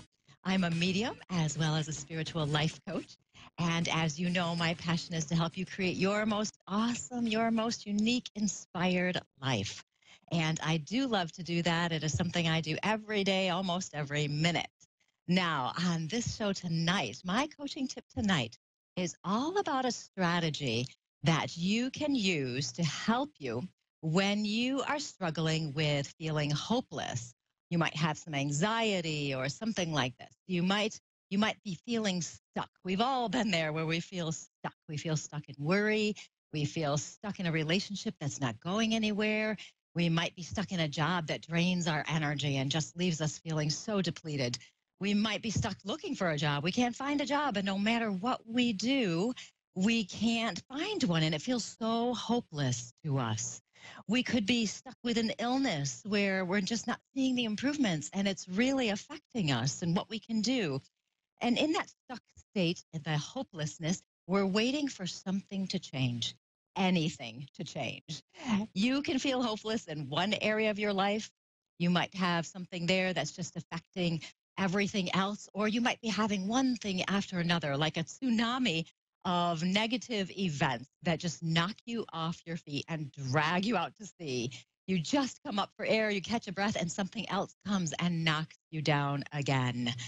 I was hearing about a woman who her relationship had ended. It was her marriage had ended at about the same time she lost her job.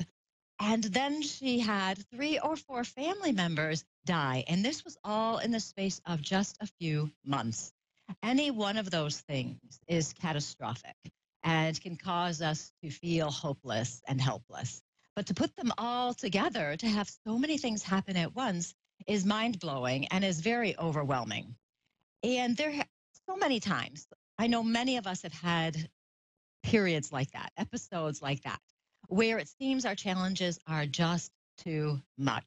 We can't get out of the negativity. We find it hard to access the inner power we have to create a different life experience. We just can't do it. We can't. We don't have the energy. We don't have the thoughts. We just can't get there.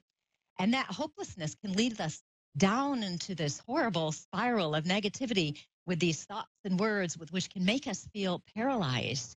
And that paralyzed feeling just amplifies everything else that's going on. And it affirms to us that, no, we can't take care of this.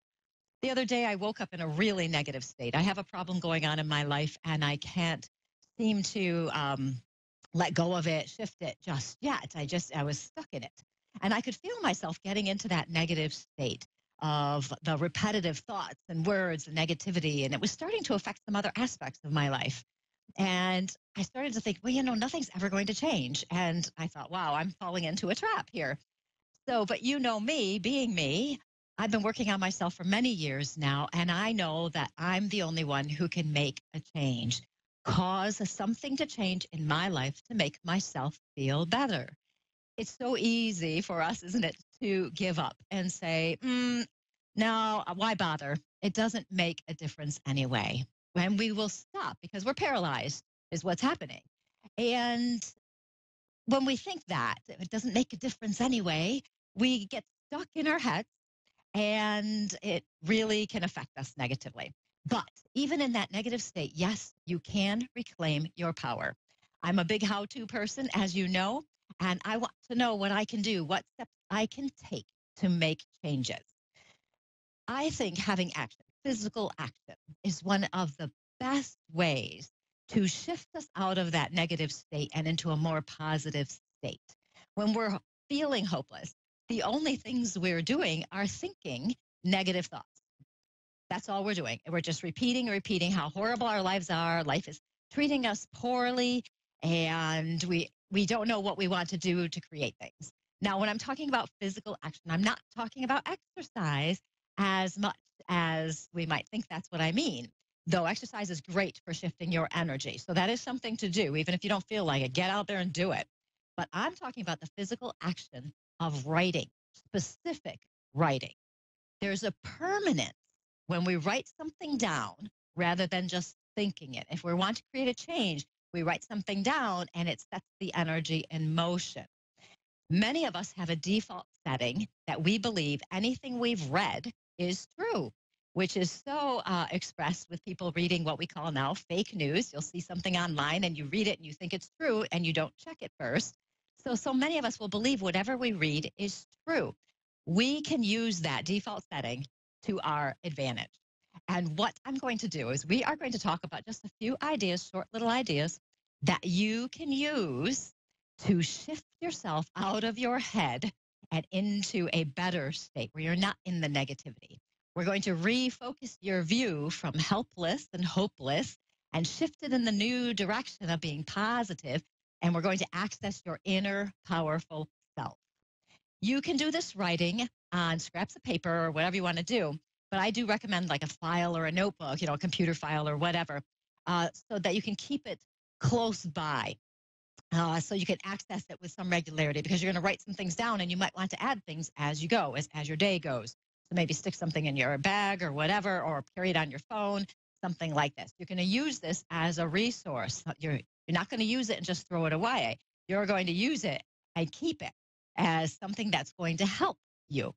This simple action of writing is important, takes a few minutes. The writing itself is important, even if you're typing it into your phone. That's important. You write a little, add a little. If you're in a positive state when you do these ideas that I'm going to tell you, you can use it later as a resource, again, if you're feeling negative. If you're already in a negative state, it will help you shift your mind and look for the positives. If you want just more positivity in your life, you're not feeling helpless or anything like that, you just would like more positivity, this is one of the surefire ways, I can't talk right now, surefire ways to make a change happen. So here are 4 topics you can do for very quick results. The first one is one of my favorites. Well, they're all my favorites. I used to say that to my students all the time. They're all my favorites. The first one is counting your blessings. This is my go-to whenever I'm feeling down, whenever I'm feeling anxious, depressed, sad, whatever it is, or if I have a client who's feeling stuck, doesn't know what to do. We list the good we have in our lives. We just list it, write it down. It doesn't have to be long, it doesn't have to be in sentence format, just a list. This moves you into gratitude and keeps you in the present moment. Because so many times when we're worried about what's happening in our lives, it's because we've gotten ahead of ourselves or behind ourselves, or the past or the future. And we're worried about what's going to happen, what did happen, all of these things. So we want to stay in the present.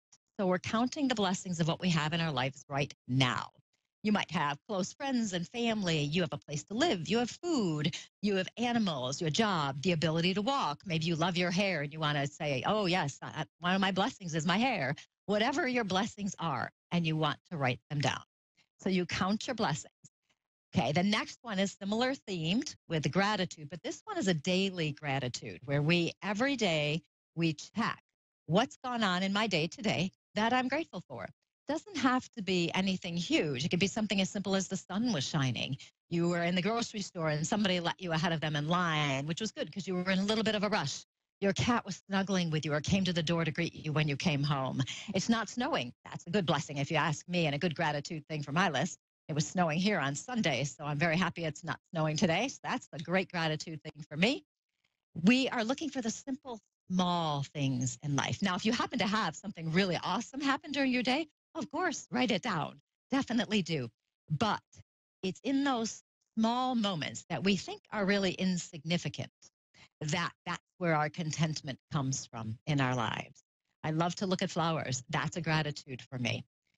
The third thing is what brings you joy. What do you like to do where you lose track of time? Do you love to read, to sit outside at the beach, walk on the beach? Do you like to garden? Do you like to play with your dog? Do you like to paint? Whatever it is, what activity do you like to do where you feel most like yourself, where you can get lost in the process of it and just feel so good when you're finished? By listing these. Now, the reason I want you to list them is that on the days when you're not feeling good, you have a list right in front of you and you can say, oh, okay, that's right. This is what resets my energy. Right. And you can just kind of get that guidance there. If you're anything like me, when I get in a negative state, I can't think clearly enough to decide what to do. or how to go about doing it. Having it written down helps me skip that step. I can just look at it and go, oh, right, of course, I need to go do this right now, and I'll feel so much better. And then it gets rid of that step where you stop and you don't do anything. The fourth thing is the I love me list. This is something I also have many of my clients do. You write down 100 or more things you love about yourself. And it's a great thing to do because we forget and deny our greatness. We forget who we are. We don't pay attention to our wonderful aspects. Maybe you were taught as you were growing up not to pay attention to those things, so you've denied them, you've ignored them. You think they don't count, but they do count. We listen to that self-critical voice that tells us we're not good enough. And when we're in this hopeless stage, we've lost our center, we've lost our power, and we need to get it back. And the way to get it back is to recognize all the good we have within ourselves right now. And I'm sure if you sit there and think for a bit, you can come up with some things you do love about yourself. And you just keep adding to this list over days, whatever it takes, so you can keep going. You'll be surprised what comes out. And you might also be surprised at how you feel as you're doing this. Some people will experience a relief or a wonder, and others will deny it, say, no, I'm not that way, but they really are that way. And it helps us strengthen our power so we can be our awesome self. And when we've strengthened our power, it's so much easier to shift our perspective and move out of that helplessness. These few ideas, these writing strategies, this will help you shift your thoughts back to your inner power to create that life experience you want to have, because you want to be happy, don't you? I hope so. This will strengthen your power. It reconnects you to who you truly are. It affirms, and that is so important, it affirms the good in you and who you are. It's validating the truths that are in your life. And because you've written them down, it's true. How's that? We're going to use that. It's true. So believe what you write down. You're only writing good things down. You notice this? It's all only good things. We are not going to vent and complain. None of that. We're just going to focus on the good things because it helps to shift your mind. This is so simple and very profound. If you actually try it out, and literally, what will it take you? 3 minutes a day to just jot a couple ideas down? Literally, not even 3 minutes. You can do this. So you're going to write down things. You're going to count your blessings. You're going to have a daily gratitude list. Your what brings you joy, and I love me list. Now just pick one. If it's too overwhelming, just pick something and try it. I'm telling you, it works. I've used this over and over with my clients and myself. Okay, and that is my coaching tip of the day. And I hope you use it and try it out because I do think it will make a difference. You can reach me at psychicmediumcolleen.com. You can also find me on Facebook at Colleen Vanderzijden, Medium and Self-Empowerment Coach. So you got to go past the plain Colleen Vanderzijden and go right to the one that says Medium so you can follow me there. So thank you so much. I'm happy about that. And we are going to move on to our first caller, who is Sema from Rhode Island. Hi. Sema, how are you? I'm good. I'm so excited. Oh, good. So how can I help you today? I was interested in trying to connect with my dad. He recently has passed, and my family and I were a little worried and want to know how he's doing and what's going on. And, Okay. So I do have a man stepping in. We'll see if it is, in fact, your father or if it's somebody else, okay? So we'll just see what happens because they decide who's coming, what they want to do, and we just kind of go with it. I am feeling some stuff happening in the body here. You know, I'm getting some stuff, and so frequently I do get stuff in the chest area and into the stomach with him. There's also something else going on. What comes through, more importantly than even that, is this feeling of wanting to take care of you. This man, whoever I'm talking to right now, feels like a very lovely man, and I mean that in the kindest way possible. This is a man that I want to be, there's something with him. Was he on the quieter side? There's a quiet, calm energy with him. It's very calm and quiet, but that does not mean that he's a pushover or anything like that. He's a strong man, but he's calm and he's quiet. I get that quiet inner presence. That is, it's so reassuring to me.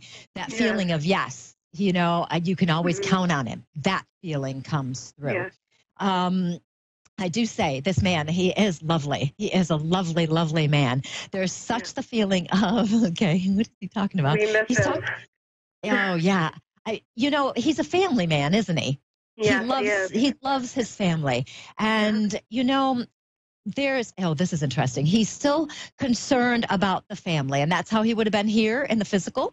He would want to know what's going on. He would want to know that you're doing okay. He would want to reassure you that everything is going to be okay, and that's what he's doing from the other side as well. He does tell me your family, you guys have come together very nicely and have been very good with each other, supporting each other. You're there for each other. You must have a lovely family as well. We've got a lovely man and a lovely family. Yes. And your mom is still here in the physical, you said, yes? Yes, she is. Okay. Yes. He is mentioning her, so I want to make sure. Okay. He says that she's actually doing pretty well considering the circumstances. She does not stop talking, though. Does she talk a lot? Yes, she does. She does talk a lot. Yeah. That's really funny because he gives me the impression she's always talking to him. Always talking to him. Yes, she is. You're right about that. Yes. Okay, good. And and he smiles when he says this. Aww. There is quite a connection between the two of them. I do feel it in the physical as well as from the other side. There's a strong connection there. They were very good with each other. They took care of each other. She is a strong woman herself. This has, of course, rocked her world, but she is a strong woman, and she's actually doing quite well given the circumstances. I know it's tough and all that, but he's very pleased with this. And he tells me, he says, it's very hard to knock her down. You can't knock her down. She's just going to keep going. No matter what happens, she is keeping going, and it's going to be fine. And that's not to deny the emotions that she's feeling or anything like that. But he is, he's impressed with her energy, I must say. He tells me that you've been very good about connecting with her quite regularly. He gives me the impression you talk to her all the time. I don't know if you live with her or what the deal is, but you're always talking to her as well. Do you guys connect very regularly? Yes. My whole family checks in on her all the time. My sister's actually at her house taking care of her. Oh, good. Because he just passed it on the 14th of April. Oh, so not long at all. Only not long at all. Oh, I have to tell you, that's really cool because he is a strong spirit. He is. He comes through so, I can feel him. I want to hug you, actually. I want to hug you right now. I do, too. I want to hug him, too. Yes. And he's sending you this hugging, and there's... I wish I could give you the words of what I'm feeling. It's the feeling of hugging you. It's the feeling of reassuring you, but not that he really needs to. He knows you guys are very capable. You were brought up well. He's a good role model. There's also the feeling of a lot of integrity with him, too. Doing the right thing. And he gives me the impression you are the same way. You do the right thing. You're responsible, reliable, all those wonderful characteristics we want to have. And you are that. He gives me also the impression that he was a bit of I don't want to call him a taskmaster, but there's expectations here. I want you always to be doing your best. Did you have that feeling as you were growing up that you must always do your best? Do my best, yes. Yeah. That comes through very strongly. And the feeling also of... There's no way anybody could pull anything up past this guy. He knows everything. He knows everything. He knows how you're feeling. He knows what you're thinking. He knows when you're not really speaking the truth. I'm talking obviously when you're younger. He knows. So you learn very early on that you're not going to do that because you can't. Right. He knows it all. He's laughing as he's showing me this. He's laughing. He's just having so much fun with this. I miss his laugh.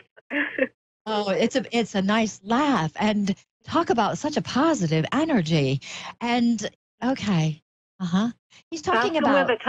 Ask him where the title is to the house. You can't find it. Can't find the title to the house. Yeah. Okay. Now I'm seeing. Okay, what I'm seeing is like a safety deposit box. Okay. Do you know if he has one?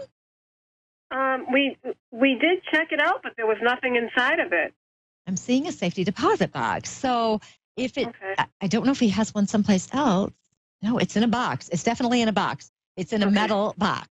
And it looks like a safe deposit box, like you get at the bank or wherever they are. I don't know. But it's in some kind of a metal box. Okay. He says not to worry about it. You'll find it. Okay. He says not to worry. You'll find it. So I hope you do. Oh, yeah. We've been looking and we can't find it, but I'm so happy to hear from him.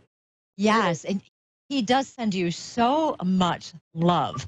Let me tell you, so much love and so much guidance. And he wants me to make sure before I let you go how happy he is for two things. One, to have connected with you.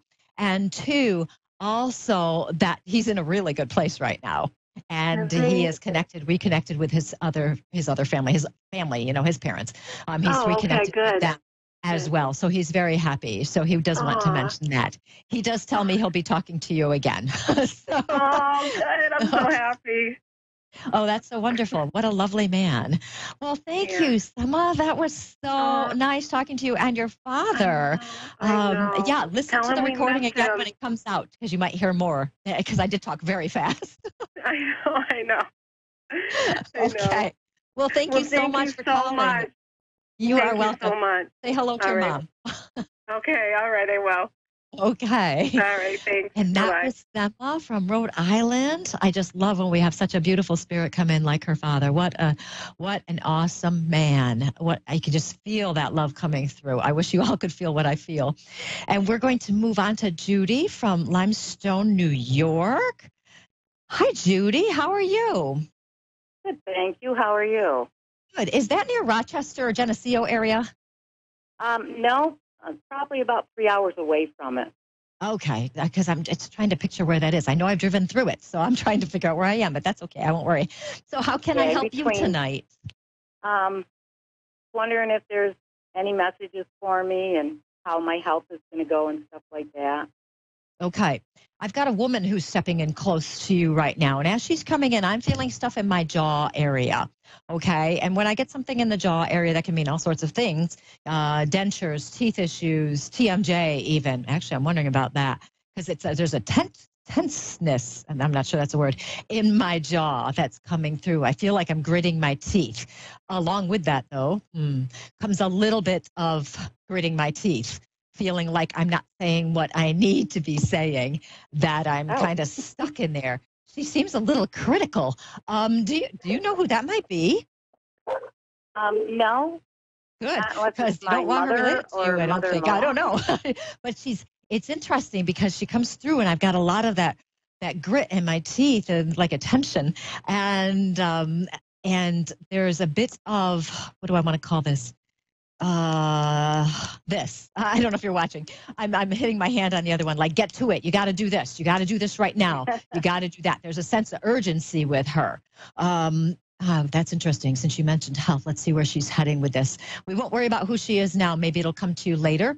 But just remember what I've said, and it may make more sense. She reminds me of the strict aunt or a strict mother, somebody who's going to tell people what to do and expect you to hop to it at that very second. Yeah. And do not wait that second. Wow, she has a strong one too, let me tell you. Now, I know you mentioned your health, and I do feel that's part of the reason why she's coming in, because I feel, okay. Okay, we're not really sure who this person is, but I'm wondering if she's a bit of a hypochondriac. Has it become even more clear who we might be? It might be my mom. Okay. Was she a bit of a hypochondriac? Yeah, a little, yeah. Okay. Because, let me tell you why I'm saying this. I only have a few minutes left, but let me tell you why. I felt this sensation of her wanting you to go and check something out right away, but underneath it, I felt there's nothing really bothering me. I wasn't feeling anything that seemed to warrant that urgency, So if you do have something going on, I'm not feeling the urgency that she was trying to get through. And there was a bit of that hypochondriac feel, like, well, it might be this, which might lead to this and this and this and this, So some of that worrying stage. Do you have something you're specifically concerned about health-wise, or are you just general question? You do? Yeah. Okay. And there is, and I'm talking so fast to you as well, there is this feeling of her pushing for the doctor, okay? I'm psychically touching in, and I'm not feeling that urgency, okay? So you do what you want to do with that one. Okay. There's, I feel like things are stable for you right now. Okay. I'm not feeling anything huge happening. I'm feeling like things are good. She's telling me I don't know what I'm talking about. Okay. Oh, this is good. She must be fun. She's telling me I don't know what I'm talking about. So we're just going to go with her message, which is go to the doctor and make sure you've checked it all the way out. I'm seeing, I don't know. I don't want to be an alarmist, but if that's how she is, there you go. We'll have to see. Okay, I only have like a few seconds left to talk to you. I do see, and I'm looking at like some kind of a MRI or X-ray or CAT scan or something like this. I don't know my medical terms. So one of those where we're looking at something. I don't know if you have to do that or if that's something you regularly do or not, but there is a mention of that. Now, remember, this is coming from your mom who has just a tad bit of hypochondriacness. I'm sure there's a better word for that, just a tad, and seems to be a little bit of a telling you what to do kind of person. Okay. Well, that was very interesting. That was very interesting. So good luck with that. Check into that and just see what shows up. And I'll have to let you go, Judy, but it was so nice talking to you. I still feel like it's all good. I don't feel like you need to worry, okay? I just don't feel it. So I'll leave you with that. So thank you, Judy. It was nice talking to you. Thank you. You're welcome. Now, that's interesting to have a spirit telling me I'm wrong. And the spirit could very well be right. Maybe I am wrong. So we touch in with the spirit and we touch in psychically and we see what happens. So hopefully Judy will go and check into that and find out. So I do want to thank you for watching and listening today. I'm Colleen van der Zijden, and this was called Creating an Inspired Life. This week, if you're having some issues, just spend a little time writing. Listen to the show again to see what I talked about if you need more specifics. And I will connect with you next week. You want to connect with me at psychicmediumcolleen.com or on Facebook, Colleen van der Zijden, Medium and Self-Empowerment Coach. You have a great day, and I'll see you next time. Goodbye.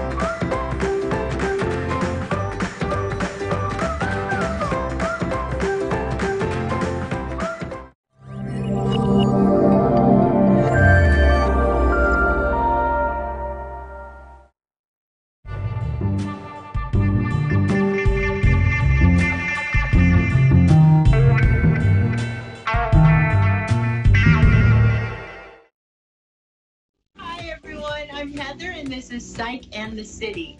I'm the Psych, Heather Oppel, and the city is Hollywood, California. We're having a bit of a rainy day today, which is rare for us, so it's kind of, I love it. But tonight I wanted to talk to you about the full moon we just had on the 29th and 30th, this Scorpio full moon, which was a pink moon, which is my favorite color, which is why I wore pink. And my friend told me just now that I look like a pink flamingo, which I take as a compliment. That is my spirit animal. But anyway, I wanted to talk about the full moon we just had. Very important full moon. And, every month the full moons run in cycles and they completely change and they're completely different from one another. And we just had the Aries full moon, which was sort of about cleaning things up and going through a bit of struggle and sort of still in that sort of caterpillar mode. And at this time, we are becoming butterflies, and that is with the Scorpio energy. And what is happening is we are moving forward into the new. We are manifesting changes. We are finally seeing our dreams become reality. And what that means is getting into our power, stepping into our power and releasing the fears around that. So basically just completely releasing fear, moving forward into the future and manifesting our dreams, because at this point, the universe is listening, okay? So the universe is finally listening and showing up. And what needs to happen is we need to stand in self-love. Okay. So, what does that look like? Well, if you need to stand in your self-love, you need to go back to the beginning. And that is parents. Okay. So how did your parents treat you? How did your parents nurture you? What did that look like? If it sucked, if it was bad, then you need to either sort of get in touch with them, rectify the situation, seek forgiveness, forgive your parents, and go from there. I'm looking, so I'm trying to read something just now, but I can't read it. But anyway, basically understand that your parents are the basis of your self-love, right? So if you can get in touch with your parents, if you can bond with your parents, if you can forgive your parents, if you can just start a new relationship or a happy, healthy relationship with your parents at this time, that's something you should seek out because, go into the core, all right? Now, if you have a relationship with your parents that cannot be rectified, that cannot be forgiven, that cannot be fixed, then you need to find it within yourself, this self-love, okay? So, of course, the cliche inner child, you want to go to your inner child. You want to sort of get in touch with that baby, that child inside of you, and nurture them and tell yourself that you are worthy and you are beautiful and you are a wonderful human being who needs love, and give yourself that love, because if you're always seeking it out there, it's never going to be given to you in a satisfying way, right? So if your parent is dead, if your parent is a complete a-hole and you are not going to rectify the situation, that's okay. But find the strength within yourself. Find the love within yourself, okay? But it's getting back to that core time, that time of childhood when all of this self-love was being created. Was it weak? Was it strong? Evaluate those things and get back to your core being. Now, that being said, what I'm trying to say is get strong for this new time, because this new time is about manifesting, is about forward movement, and it's about being recognized. So when you're recognized, you want to be standing in confidence, right? So confidence, where do we get that confidence from? Well, it's from, like I said, self-love. But in order to achieve that self-love, you have to get out of your old patterns, okay? So old patterns. Right now, are you eating junk food? Are you smoking? Are you existing in a lower vibration due to the habits that you have, okay? So like old habits need to be sort of thrown by the wayside, all right? So it's hard because they're called habits because you can't stop doing them, right? But you can. And this vibration right now is helping you to get out of that, right? So if you're drinking and you're smoking pot and you're taking drugs and you're smoking and eating bad food, make a promise to yourself to change and then begin. That's the only thing you need to do is begin to change, okay? And with nutrition, with food, this is something I've been doing. There's all those diets out there, like Atkins and, all these South Beach, all that stuff. The basis of all of them is just no whites. Okay, so I say no whites, which is no white sugar, no white flour. All right, so make it easy on yourself. Just no refined sugar, no refined flour, and then you will be fine. Okay, so just load up on fruits and vegetables and lean protein, and you'll be fine. Because what happens is the refined sugar and flour brings your system down, brings you to a lower vibration, clogs you up, and makes you slow. Now, in addition to that, it makes you fat, which most importantly, we don't want to be, is fat, right? So lower the vibration with whites, okay? So whites lower the vibration. Greens raise the vibration. Okay, so you want to be getting into that vibration during this month. Okay, so change your diet. You're smoking. You know what? We can all quit. It seems impossible, but just there is like the way I quit was I said, "There's a monster in my belly, and every time I smoke, I'm feeding that monster in my belly, and he will want another cigarette. If I don't feed the monster in my belly, he will not want another cigarette. So starve the monster." Now, hopefully that'll help you. I don't know, but just stop feeding the monster, if that makes sense. Okay, you guys? Now, body, mind, and soul. Yoga and meditation are the basis of any spiritual practice, as I always say. So get into your yoga, get into your meditation, get into your nutrition, and this will get you strong enough to move forward and manifest your dreams because, like I said, people are listening. The universe is listening, and it's time to manifest, okay?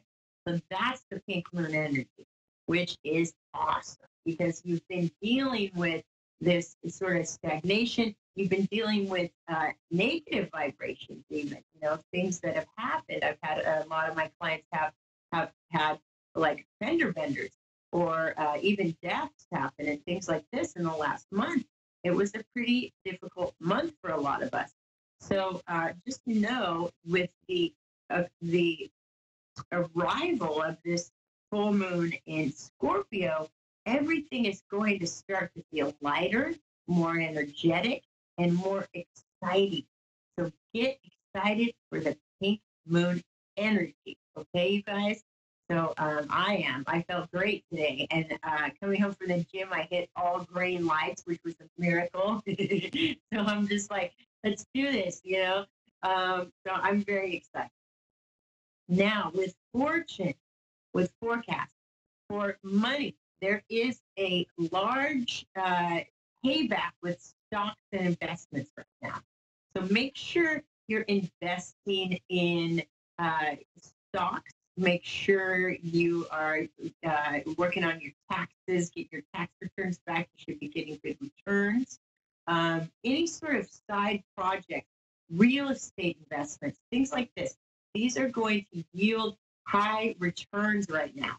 Now, as far as basic pay, like a paycheck, this is a flat one. This is a Groundhog Day. The same thing over and over again. I don't see real raises happening right now. But as far as investments, there's a surge. There's a real payoff for the next month at least. So it's a good time to invest. Okay. With work, there is recognition of your talents. There are also people watching you. So be careful in your actions. If you're gossiping, if you are behind the scenes sort of trying to manipulate things, don't go into that energy because people are watching. Now, if you're shining, if you're awesome, if you're doing a great job, that's great because, again, you're being monitored, okay? But, you can be in line for that promotion, that raise, because you are, people have their eye on you. Okay, so now with love, with couples, it's actually a very tender time, okay? Because communication is down. So you need to understand that relationships are likely going to be testing you now. So understand you need to appreciate your partner. You need to stand in love energy only. So you must be telling your partner, I love you. I appreciate you. I am thankful for you because they're not hearing it enough. As much as you think they are, they're not. Okay, so understand it's very tender, it's very fragile right now, and that's due to the lack of communication. So you may be thinking, I'm kind of saying you're taking it for granted. So make sure that you love each other, you spread that vibration, and you get back together as far as that core love is concerned. Because you're going to be really focusing on that self-love, which is great, but don't forget to spread love as well. All right?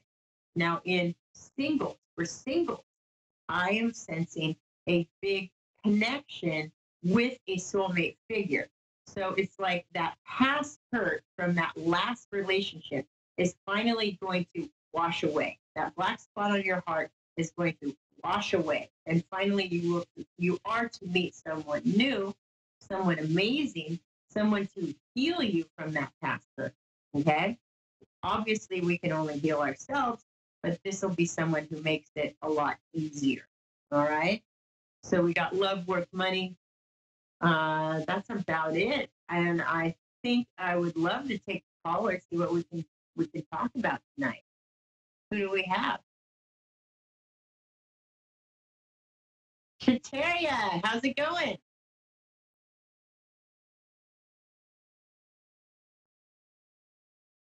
Hello?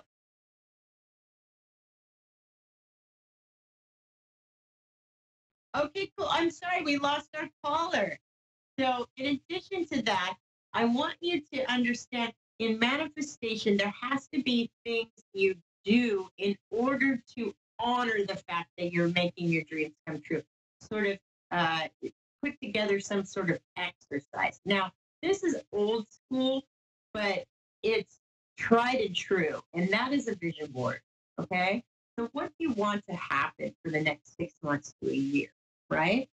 And put it on tape. You can do a digital vision board on your computer, or you can get old-fashioned poster board, cut out images, names, things like that, in order to manifest your dreams, pictures, phrases, all the things you want to happen. I had a guy who put this beautiful building on his vision board, for instance, and a year later, he wound up owning that building. It's amazing the power of the mind, the things you can do. All right. So I've got a caller now. Hello, Shantaria. Hello. How are you? Hi, Hello. how are you? I'm good. What can I do for you, my love? Just reading in general. Just a reading in general? What do you want to know about? More about career, finances. Just a Career? reading. What's that? Just a reading. Just a reading. Okay. Well, it feels like career and finance is sort of like this flat line right now. There's not as much movement. Is that correct? Yes, yes ma'am. Yes. And you are currently looking, correct, for a new opportunity? Yes, ma'am. Yes. So that new opportunity does not come until late July, okay? Oh, yes, ma'am. Okay. So I want you to relax until then, okay? Mm-hmm. Yes, ma'am. There will be money coming to you in the meantime, all right? So this is some sort of side job. Are you doing a side job right now? No, ma'am. I was thinking on starting one. Say that again? I was thinking on starting one. You must, because what I see is a side job for now. Then come August, or around July, August, is a permanent position for you that is paying pretty well. Okay. Okay, my love? Yes, ma'am. What about, like, relationships? I feel someone coming back to you, someone who you were with before. Is that happening right now? Are they creeping on you? Yes, ma'am. It seems to be creeping. They're creeping, huh? Yes, ma'am. How do you feel about that? I'm really unsure. I would be too, because I see another person coming into your vibration again late summer. Late summer is kind of when everything starts to come together. So if you choose to go back to this person, it should only be temporary. Okay. Okay, because there is new love surrounding you, new jobs surrounding you, late summer, early fall. Yes, ma'am. That's understandable. So, excuse me? Yes, ma'am. That's understandable. So right now, it's the vibration of stillness. You know, the movie Groundhog's Day, where everything's the same every day. Yes, it is. Like a cocoon. But it's going to get a lot better. Yes, ma'am. Hopefully. Oh, definitely. Keep the faith, for sure. And this moon is a good ship. Okay. Okay? Yes, ma'am. Thank you so much for calling. Thank you. Have a great night. You as well. Now I have Linda, correct? Yes. Hi, Linda. Hi, how are you? I'm good. How are you? I'm doing pretty good. Wonderful. What can I do for you? I got 2 questions, if that's okay. Of course. The first one is, will there be a cure for FSHD muscular dystrophy this year or soon? You know what I see, which is probably not good news for you, but it's 2020. Mm. Yeah. Are you suffering? Yeah, kind of. I'm so yeah, sorry. Been in a wheelchair for 8 years. Oh, I'm so sorry. But I've got a daughter and a granddaughter that have been diagnosed with it too, so hopefully it'll help them. Oh, God bless you. I'm so sorry, my love. But that's good. Yeah, I do see it, but not this year. Okay, awesome. I had 3 family members pass within 3 years. My mother, my 2 brothers, and then a couple of friends. I was just wondering if there was any messages from any of them. Oh, my God. Okay, so mother, 2 brothers, and a few friends. Was there ever, first image I'm seeing is a motorcycle. The second, or a car, a vehicle. The next is something to do with baseball. The third is a field of flowers. Now, who are these attached to? Mom's the flowers, correct? Yeah. The motorcycle and a vehicle would be my brother. He actually passed away in 2002. He was in a motorcycle. A car passed him and cut him off, and he went in a ditch and hit an embankment. And then it was quite a few years of, he was paralyzed from the chest down and stuff, and then he got in a bad nursing home and got Wed Thurs that went to his bones and just everything.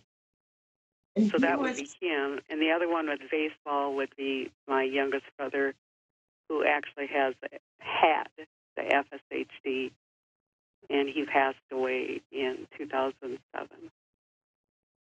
He was the gentler one, correct? Yep, very much. Gentle, sweet soul. Yep. And then motorcycle, he was more eccentric and exciting and fun. But he lost that zeal. He lost the zeal for life. Yeah. But he's telling me he's having so much more fun now that he's in heaven. He's so excited to be there. And it's like he's free again. He's free like an eagle. He's free like an eagle. And he was represented by the eagle. And the eagle's wings were clipped when he had that accident. So, wow. And can you see, this is when spirit comes through, these goosebumps. Mm-hmm. Yep. That's when spirit comes through. And basically, the accident was, it hindered his zeal for life, right? So heaven is a blessing for him. He's telling you how happy he is now and that he misses you, but he's so happy there. Oh, that's great. He's so happy there, my love. And then the baseball cap, this is such a sensitive soul, almost like John Lennon, like wants peace and love for the world. Yeah, that would be Brian. His heart would take on the world. Is that true? Yep, Yeah. Right, right. And his message, do you have a daughter? Yes, I do. 2 of them. Yeah, because he's reaching out for your daughters and sending them love. He's sending you love. He's embracing the female. He's embracing all of you and sending you this message. I don't know if there's an association with John Lennon, but it's sending you this song, Imagine. Oh, okay. So that's like, it's just this really peace-filled message and wanting you to be at peace. Is he around my great-granddaughter? Is that a name? It's my great-granddaughter, Riley. Riley. Yes, Riley. And he's also telling me an A name, maybe Angel, or he's telling me an A name female. Oh, Amanda. That's my granddaughter. Correct. He's telling me about Amanda.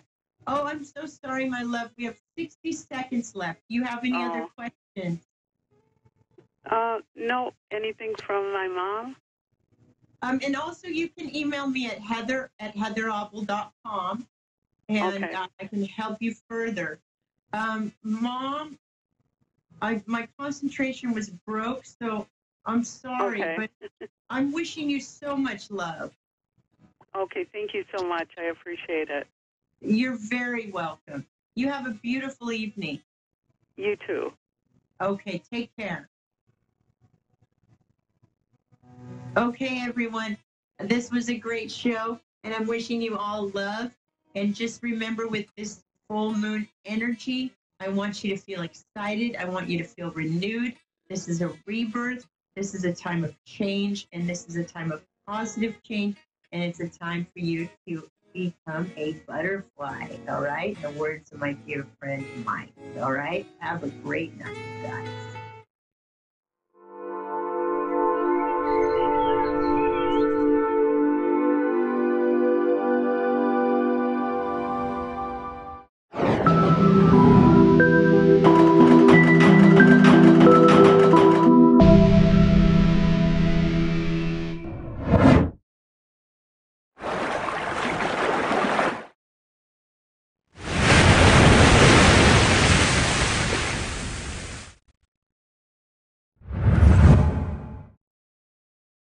Hi, everyone. Welcome back to the Ask Rebecca radio show. Thanks for joining me. I hope everyone had a great week. Let's get right into tonight's predictions for this week, which run from tonight through to next Thursday, May 17th.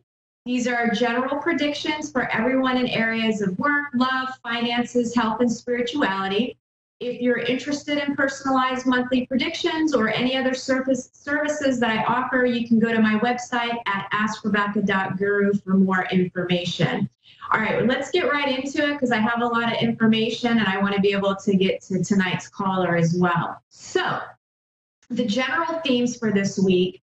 One of the themes this week revolves around perfection. It's going to surface in multiple ways, and I feel like it's going to affect everyone in similar ways, no matter where you are in life. So there will be times this week when you just feel like everything right now is perfect.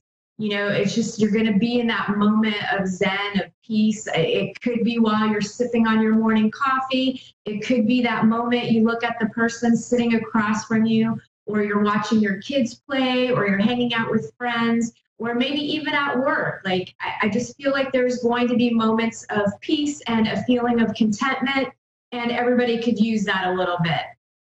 Now, there will also be times this week where you catch yourself and others using the word perfect or perfection while speaking, writing, or reading. I just feel like the word's going to be coming up all around you. So there will be moments when you notice how something and there are also going to be moments when you notice how something that seems imperfect is actually perfect. You'll be admiring the imperfections in life at some point this week, and you'll be able to see that those imperfections really aren't imperfect. Like, they're perfectly imperfect. The more challenging part of this perfection energy will be when you notice in yourself and in others how perfectionist tendencies are connected to controlling behaviors and some fears. So for example, you may be at work rewriting and redoing something a bunch of times because it just isn't perfect. And in that moment, realize you're stressing over something because of fear or failure of rejection or failure period, or, it'll be connected to some sort of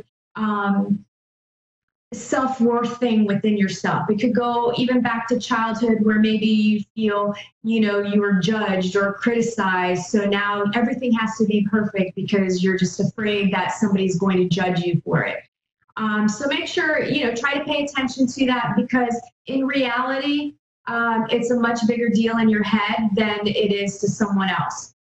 It could also manifest by you trying to control others around you or others trying to control you. And what that may look like is maybe somebody is, trying to tell you what you should wear or how you should speak or how you should eat or, how you drive.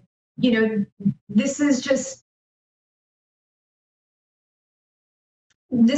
perfectionism that is coming out of expectations, right? So you set either high expectations for yourself, and then you also put that onto others. And when you do that, you're just constantly spinning your wheels, all because you're choosing not to accept people and situations as they are, and vice versa. So this week, things will be centered around the home as well. And not just home as in your living space either. For some of you, you will be moving into your forever homes or the perfect for now homes, no matter if you're buying or renting. And if you're buying, I feel like some of you could find your dream house this week and put in an offer and then actually not move until a later date. Same thing with people that are renting. Your lease may be up soon in the place that you're living now, and you're looking for something new. So again, it's just kind of feeling like things are happening surrounding the home. Now, some of you will be updating and recreating your home. Maybe you're moving furniture around, getting rid of stuff, bringing in new stuff, or maybe doing some renovations as well. I do feel like some of you will have parties with friends and family at your home this week. Home will be reflected in the way you feel as well. You'll feel more at home with yourself. You'll feel a sense of familiarity, comfort, and fulfillment at times. Some of you will reconnect with your old family home. So you might be traveling back to your childhood home or home from your past. Be on the lookout, because I just feel like everything and anything surrounding the home will be showing up in your life this week in some way. Now, emotions will be high this week as well. And some of you will just experience feelings of joy, love, happiness, and contentment. Again, it's going to be connected to like that, that the good side of the everything just seems perfect energy, right? Like everything is just, you're just feeling good. Now, most will be going through many different emotions this week.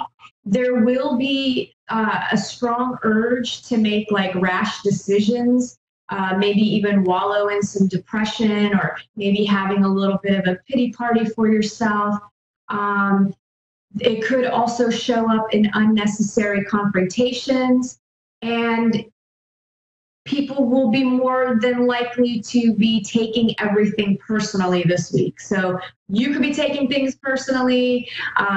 People could be taking what you're saying personally. So it could just be one of those tough weeks. Now, many of the triggers will surround the home and family. Those of you who have lost your mother will be feeling sad this week. Mother's Day is on Sunday, and it will bring up lots of emotions.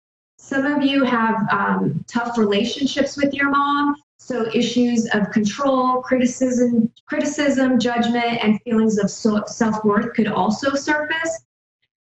Feelings of not being a good mother. Some of you might feel guilty about something, or just feel like you're not a good enough mom. Some of you might be feeling a little sad, or anxious or depressed about maybe not being able to have children of your own, or you're having difficulties conceiving. So there's a lot of different things that could come up emotionally that surround the home and mothers and the family type situation.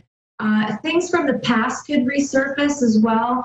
Whatever comes up for you emotionally this week, allow yourself to feel everything and let it move through you. Emotions are just energy in motion. They're not meant to be dwelled on.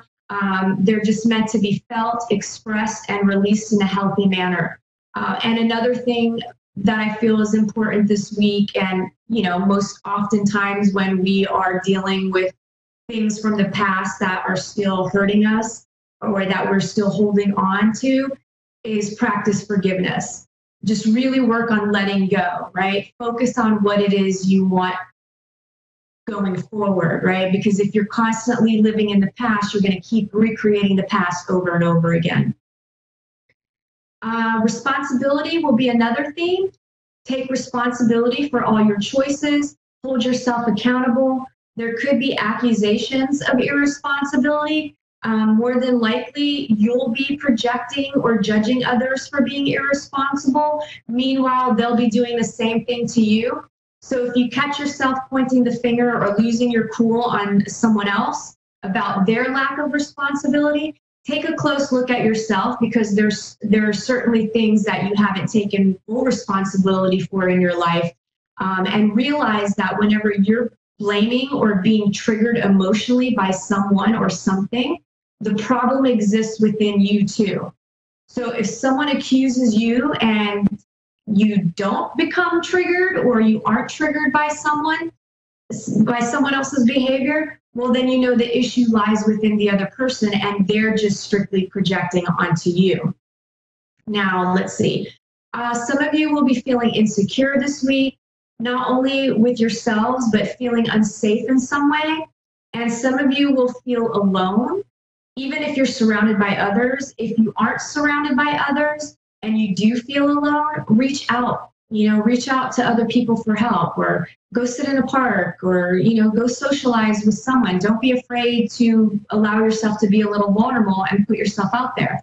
Now, those of you who live alone, I do feel like there could be a moment where you feel scared about living alone, or you're feeling unsafe about being alone.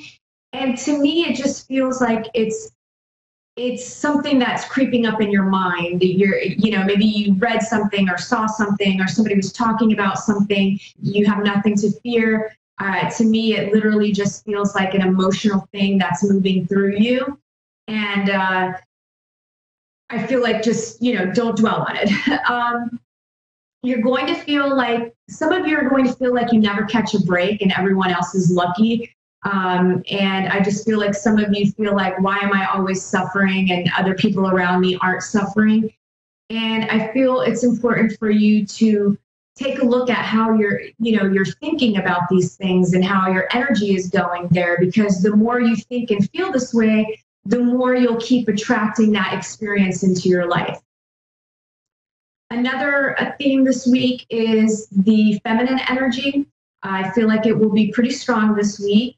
And this energy represents compassion, love, and concern for ourselves and others. And this is going to show up as an energy and in people around you. Again, it's Mother's Day this weekend, so there's going to be a lot of maternal energy floating around.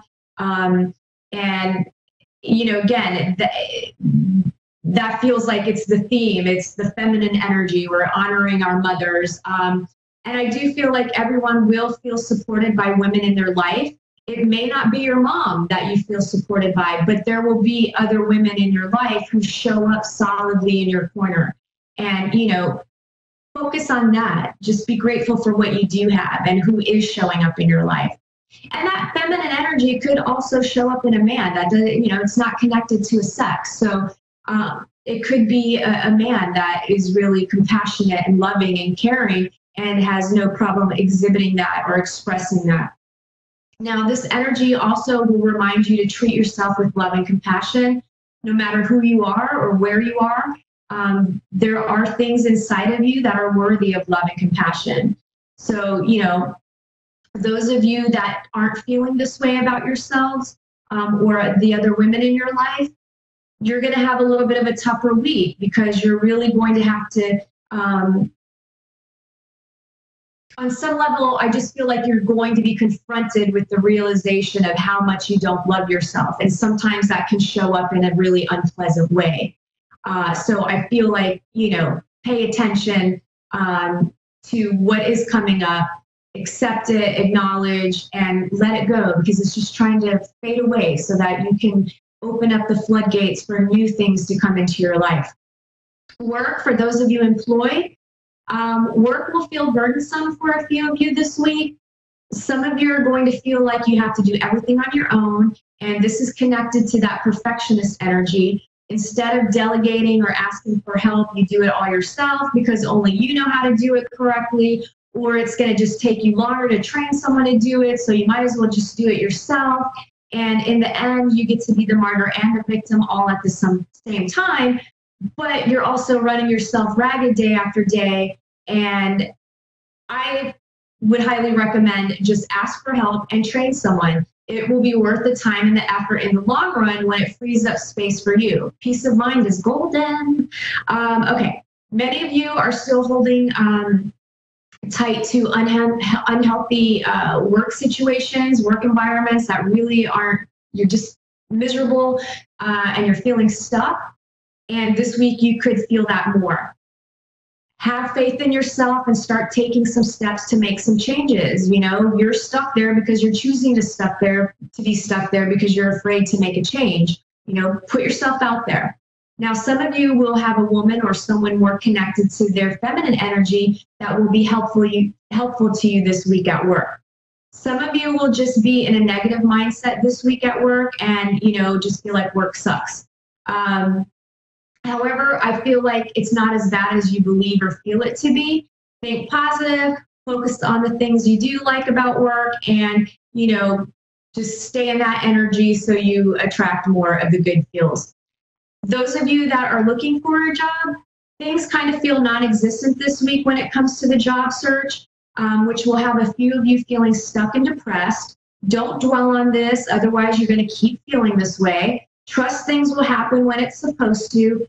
And again, some of you will have a feminine energy helping you, which could show up in the form of a man or a woman that's going to lead you to a job opportunity. Love. Committed relationships. Some of you will be feeling positive about your existing relationships. A few of you just started new relationships that you will have a positive outlook on. And a few of you who are in happy relationships and are excited about this new love energy, I feel like you could really get carried away this week by focusing too much attention on your home life. Make sure that you keep things in perspective and balance. You still have responsibilities. Some of you are going to be staying up all night, wanting to spend every waking moment with your significant other, and you'll feel tempted to call out from work or skip some responsibilities. You know, if you can let it slide for a day, I don't think it's a big deal. I would just say don't get carried away and all of a sudden you're going to decide to go MIA in your life because you're, you know, going to take off to Bahamas somewhere and just be all in love and all of that. So just make sure you're being responsible, right? Because that's another theme this week. Being responsible. All right, those of you in relationships that are not going so well, this week you could feel like your partner's not treating you the way they should. You could be having unrealistic expectations due to the fantasy you created around this person. And this can also be tied to the perfection energy. So for some of you, it will be your partners who feel this way about you. Talk about it, but not in a confrontational way.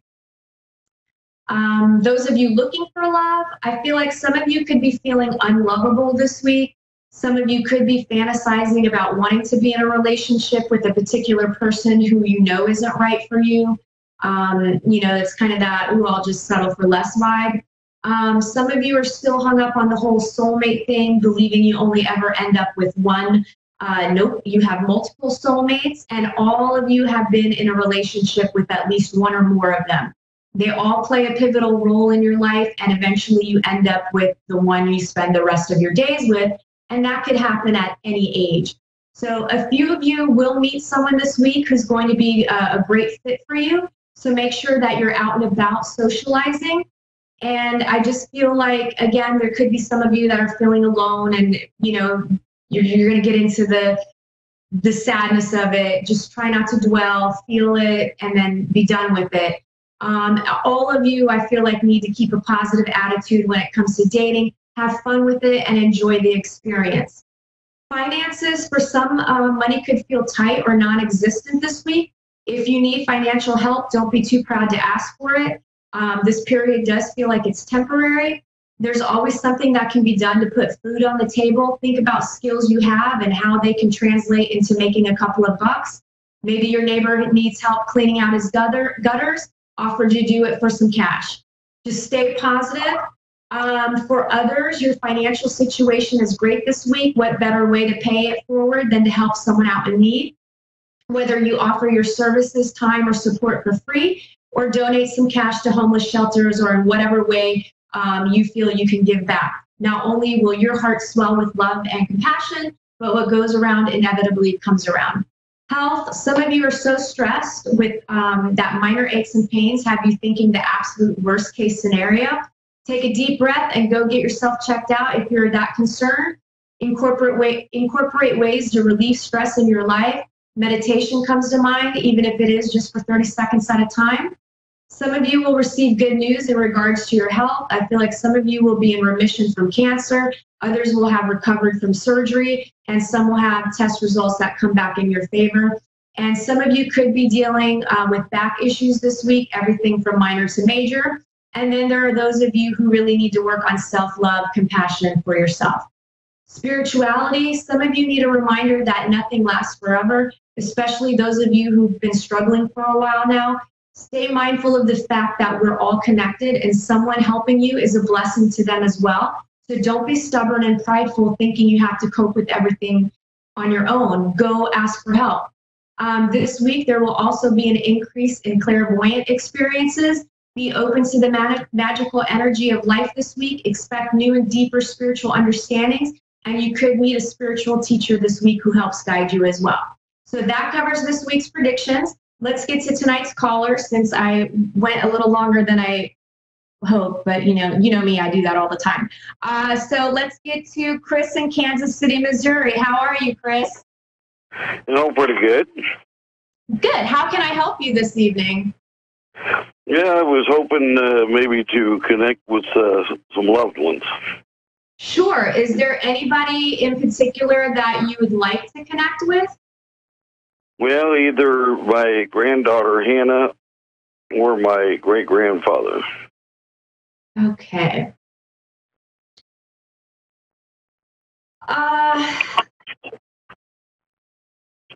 Hannah, when she passed, I feel like she was pretty young. Yes. Yeah, I mean, I feel like a little girl. The age that's kind of coming to mind is maybe somewhere between 3 and 5 years old. 7. 7, okay. Yeah, she was pretty young. Did she have like blondish brown hair? Yes. Okay. Did she? Okay, I'm questioning what I'm getting here. So, did she pass away in a car accident? No. Okay, hold on. Did your great-grandfather pass away in a car accident? No, he passed of old age. Is there anybody that's connected to you that passed away in some sort of vehicle accident? Not that I'm aware of. Okay, check into that, because I have somebody butting in that is talking about this person just kind of chimed in and totally pushed Hannah out of the way, because with Hannah, at first I was feeling it was a medical condition, something maybe similar to maybe like leukemia or I don't know. I just feel like it was a medical condition, but then all of a sudden I was getting, no, I passed away in a car accident. Male or female? On the car accident, it feels like a male to me. Because the only male that I'm aware of is a cousin that died in a car accident years ago. Do you know if he had short blonde hair? Like his hair feels lighter than what Hannah's hair is. No, he actually had dark hair. What was his name? Steve.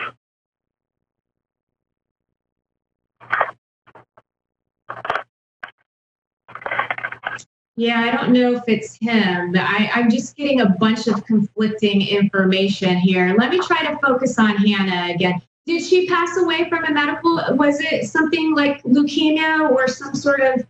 It's almost like it's something. It feels like it's almost kind of rare or unusual in some way. I just feel like it was a medical condition. Would that be accurate or close? Well, it might have been afterwards. I don't believe her passing was an accident, as it was said to be. I don't feel like her passing was an accident. I feel like it was connected to a medical condition. But I feel like it's something that wasn't known about or seen, or like I just feel like it was something that wasn't very noticeable, where you would think that there was something wrong with her. And it feels connected to the blood. That's why I keep feeling leukemia, because it almost... You know, I had an aunt that passed away from leukemia. Oh my gosh, I think your whole family's just showing up.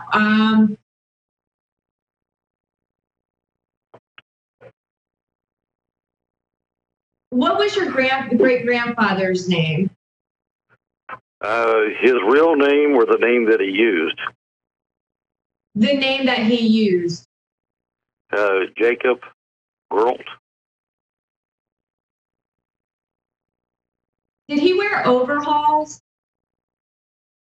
My father did.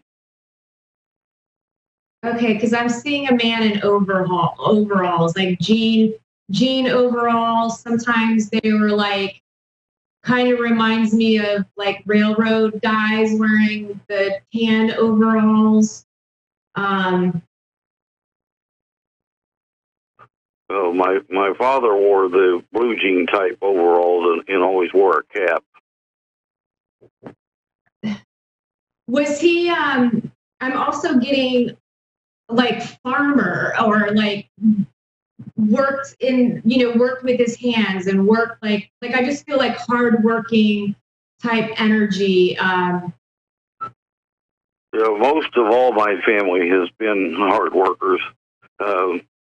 My great-grandfather was notoriously known by his birth name. He actually had changed his identity. And my grandfather was a farmer that worked hard. And my dad grew up on a farm working hard. Okay, and I grew up on a small farm working hard. Got you. Okay, so that's why I keep getting farmer. So I feel like your entire family, I only have 60 seconds or 90 seconds left, but I feel like your entire family is always around you.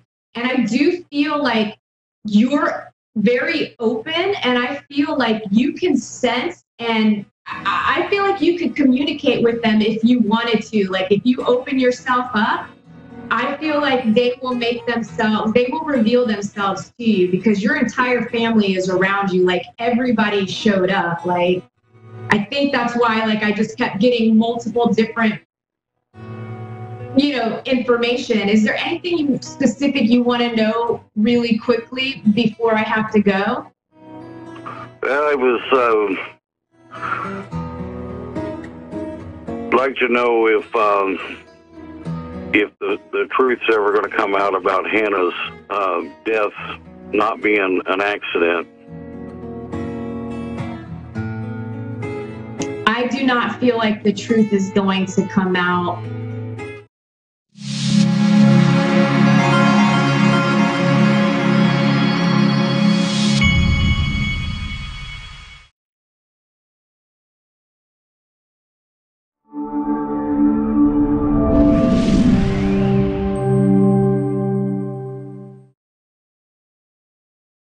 Hi, I'm Ron, and thanks for watching Moonstruck.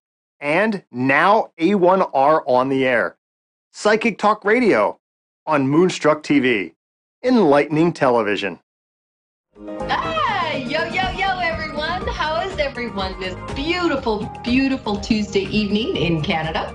I'm Terry Lynn Boyle, the Vancouver Island medium, coming to you from, shocker, Vancouver Island. Wow, hey? So, tonight, how has your week been, by the way? Just curious. I had a wonderful weekend. I went over on the ferry to Vancouver, and I was officiating at a wedding where two of my very dearest friends, lovely, lovely people, got married. So I'd just like to do a big shout out to Karen and Elaine, the brand new married couple, and it was just so awesome and so wonderful. It was just a lot of fun. So I had a great weekend, and the best part, I got to take my husband with me, right? Not always I get to go and play in Vancouver, and he comes with me. Sometimes I go by myself because he's not here. He goes away to work. But it was wonderful. So what I really learned this weekend, though, is that all of us are so busy, and I'm one of those people that are busy. I've got to go do this. I've got appointments. I've got readings. I've got to go to the chiropractor. I've got to, take the kids somewhere. I have to do a birthday party, a fundraiser, whatever it happens to be, right? I'm learning that we all, and this is such an old saying, remember to stop and smell the roses, right? Ringo Starr, stop and take time to smell the roses. Wonderful song. So I decided that I was going to look up some of the different ways to tell people to stop and smell the roses, because that is kind of an old-fashioned saying. So some of the new, I guess cooler, I was going to say the newler, so they'd be new and cool, so it is newler, so it's cooler. And anyway, let's move forward. Some of the new ways to say stop and smell the roses. Let me look here. Oh, of course, I looked this up on my handy-dandy iPad. Okay, so veg out. Definition includes to engage in a mindless activity, especially watching television. Okay. Let's look at another one here. Posted up. Okay, hold on. Definition. Posted up. Definition includes to be standing or sitting somewhere. Like right now, I guess I'm posted up. Cool, hey? What is some of the other ones? Bang. I forgot to say my peanut gallery's here. Hi, Grace. Hi. So, what are you thinking about some of these, Grace? The bang one. What's the theory on that? Bang? Yeah. Where'd it go now? Oh, yeah, I know, right? Definition includes to have, to take. Bang. I thought that was bam. A bam, right? Boom. Boom. There you go. So I have another part of the peanut gallery here, too. It's not my normal Carmen. I really and truly miss her a whole bunch, but she'll be back. Hi, Steve. Hi. That's Steve. That's the hubby. Yeah. And peanut gallery. He's the VIP peanut gallery. I guess we'll call him, hey? Oh, don't get all offended, Grace. You can be in the VIP peanut gallery, too. Okay, so just some of them. Lighten up. Floss. I thought that was that new dance. I don't do that. The kids have a new dance. It's called floss, right? Oh, the floss. Yeah. Cool down. Unwind. That kind of thing. Okay, that's enough of that. So I just basically what I'm trying to say is that I want you to start to take the time. I think we talk almost every week about self-care. So I want you to start to, take the time to stop and smell the roses, to bang, to chill out, to veg out, to, what was the other one? To post up, right? So please this week, take a little bit of time and slow down. And instead of running out to go and do something that you think has to be done, just stop and take 5 minutes to breathe and spend time with the ones that you love always. Okay? So let's go on to callers now. I hope you have a beautiful week. Well, I just know you will. Let's not hope. I know you'll have a beautiful week and take it from there. Because, I'm psychic kind of, like, do you not know what I do? Let's take our first caller, though, and get this party started. You ready, Gracie? Oh, yeah. Do you want to do this for me? No, I think you're better at it. How about if we go to Chelsea in Buffalo, New York? Are you there, Chelsea? Hello. Hi, how are you doing this evening? Good. How are you guys? Just fabulous. So, Chelsea, across from you, what is the Great Lake? Lake Ontario, right? Yeah. Is Coburg, Ontario, about 30 kilometers across the lake to where I have relatives there. So, that's awesome. After this is over, I need somebody to take my mother-in-law some flowers. Could you just don't you have a boat you could hop on and run over and grab her some flowers? Yeah. I would I greatly can do that. appreciate that. Awesome. So, how can we help you tonight, Chelsea? What's going on? Well, there's been a whole mess of things happening. I'm going through some things with my family, and I've been really alone throughout everything. And I just want to know, I think I'm doing the right thing, but everyone's kind of against it. And I don't know. Honey, I'm stuck. I don't know what's happening. Follow my example. If you're doing something and your entire family is against it, you're probably on the right path. And then I smile. That's what I feel. So I feel like there is a lot of chaos going on around not just your family, but your life. Like it's like you're in the middle of this tornado and everything just keeps going around and around and around. Yep. And it's like you're trying to get out of this tornado and somebody keeps trying to pull you back in. So my advice to you, the first thing I want to say to you is do not allow them to pull you back in.